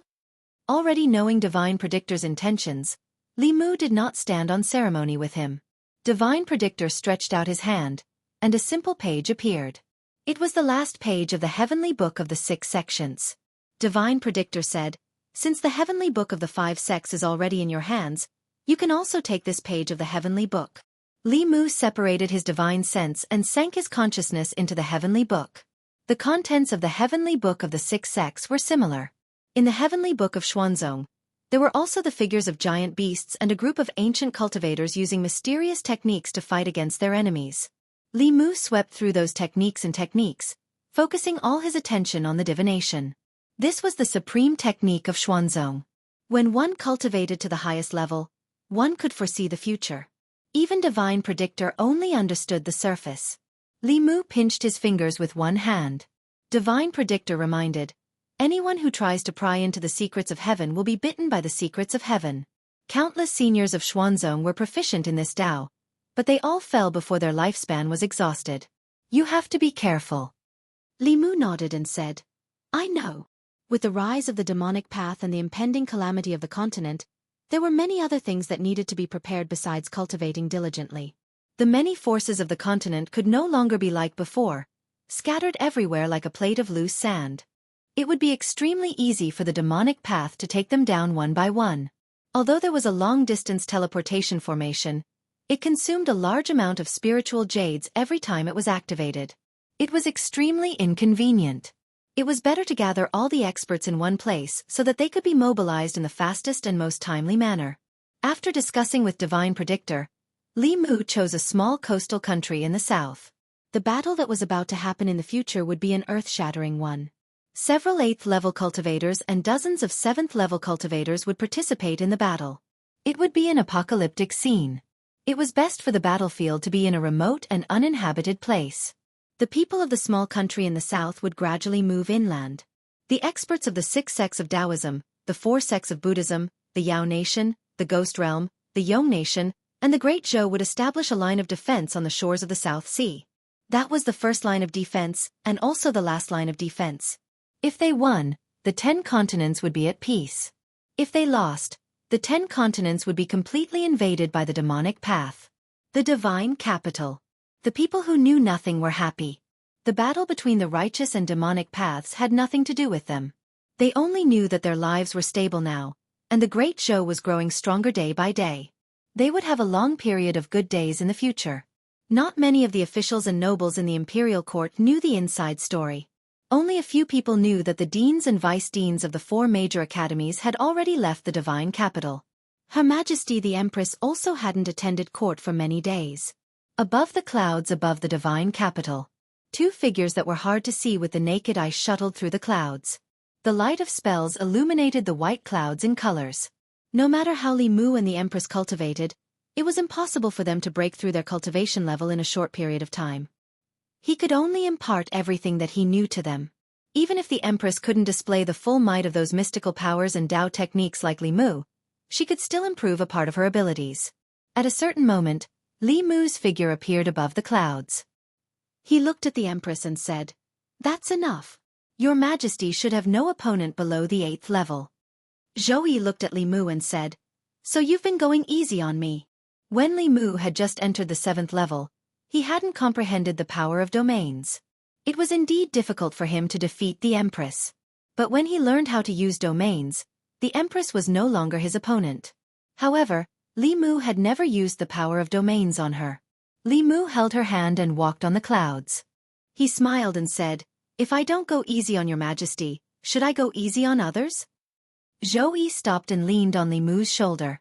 She asked softly, "Can we win?"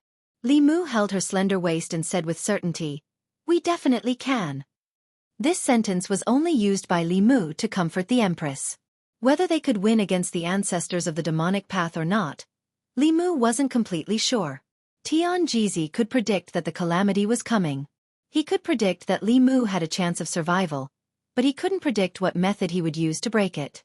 Li Mu also didn't know. There was no way he could deal with that extra 8th level powerhouse. After sending the Empress back to the palace, Li Mu flew back into the clouds.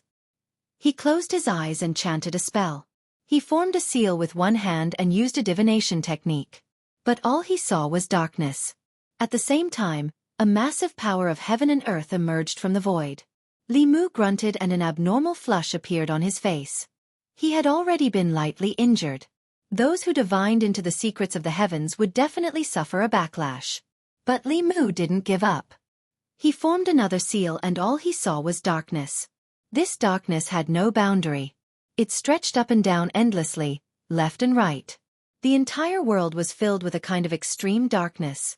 He divined a great battle with the demonic path. This indicated that in the current situation, they had no hope of winning. Just as Li Mu was about to give up, a faint light suddenly appeared in a certain direction in the darkness. This light was very dim.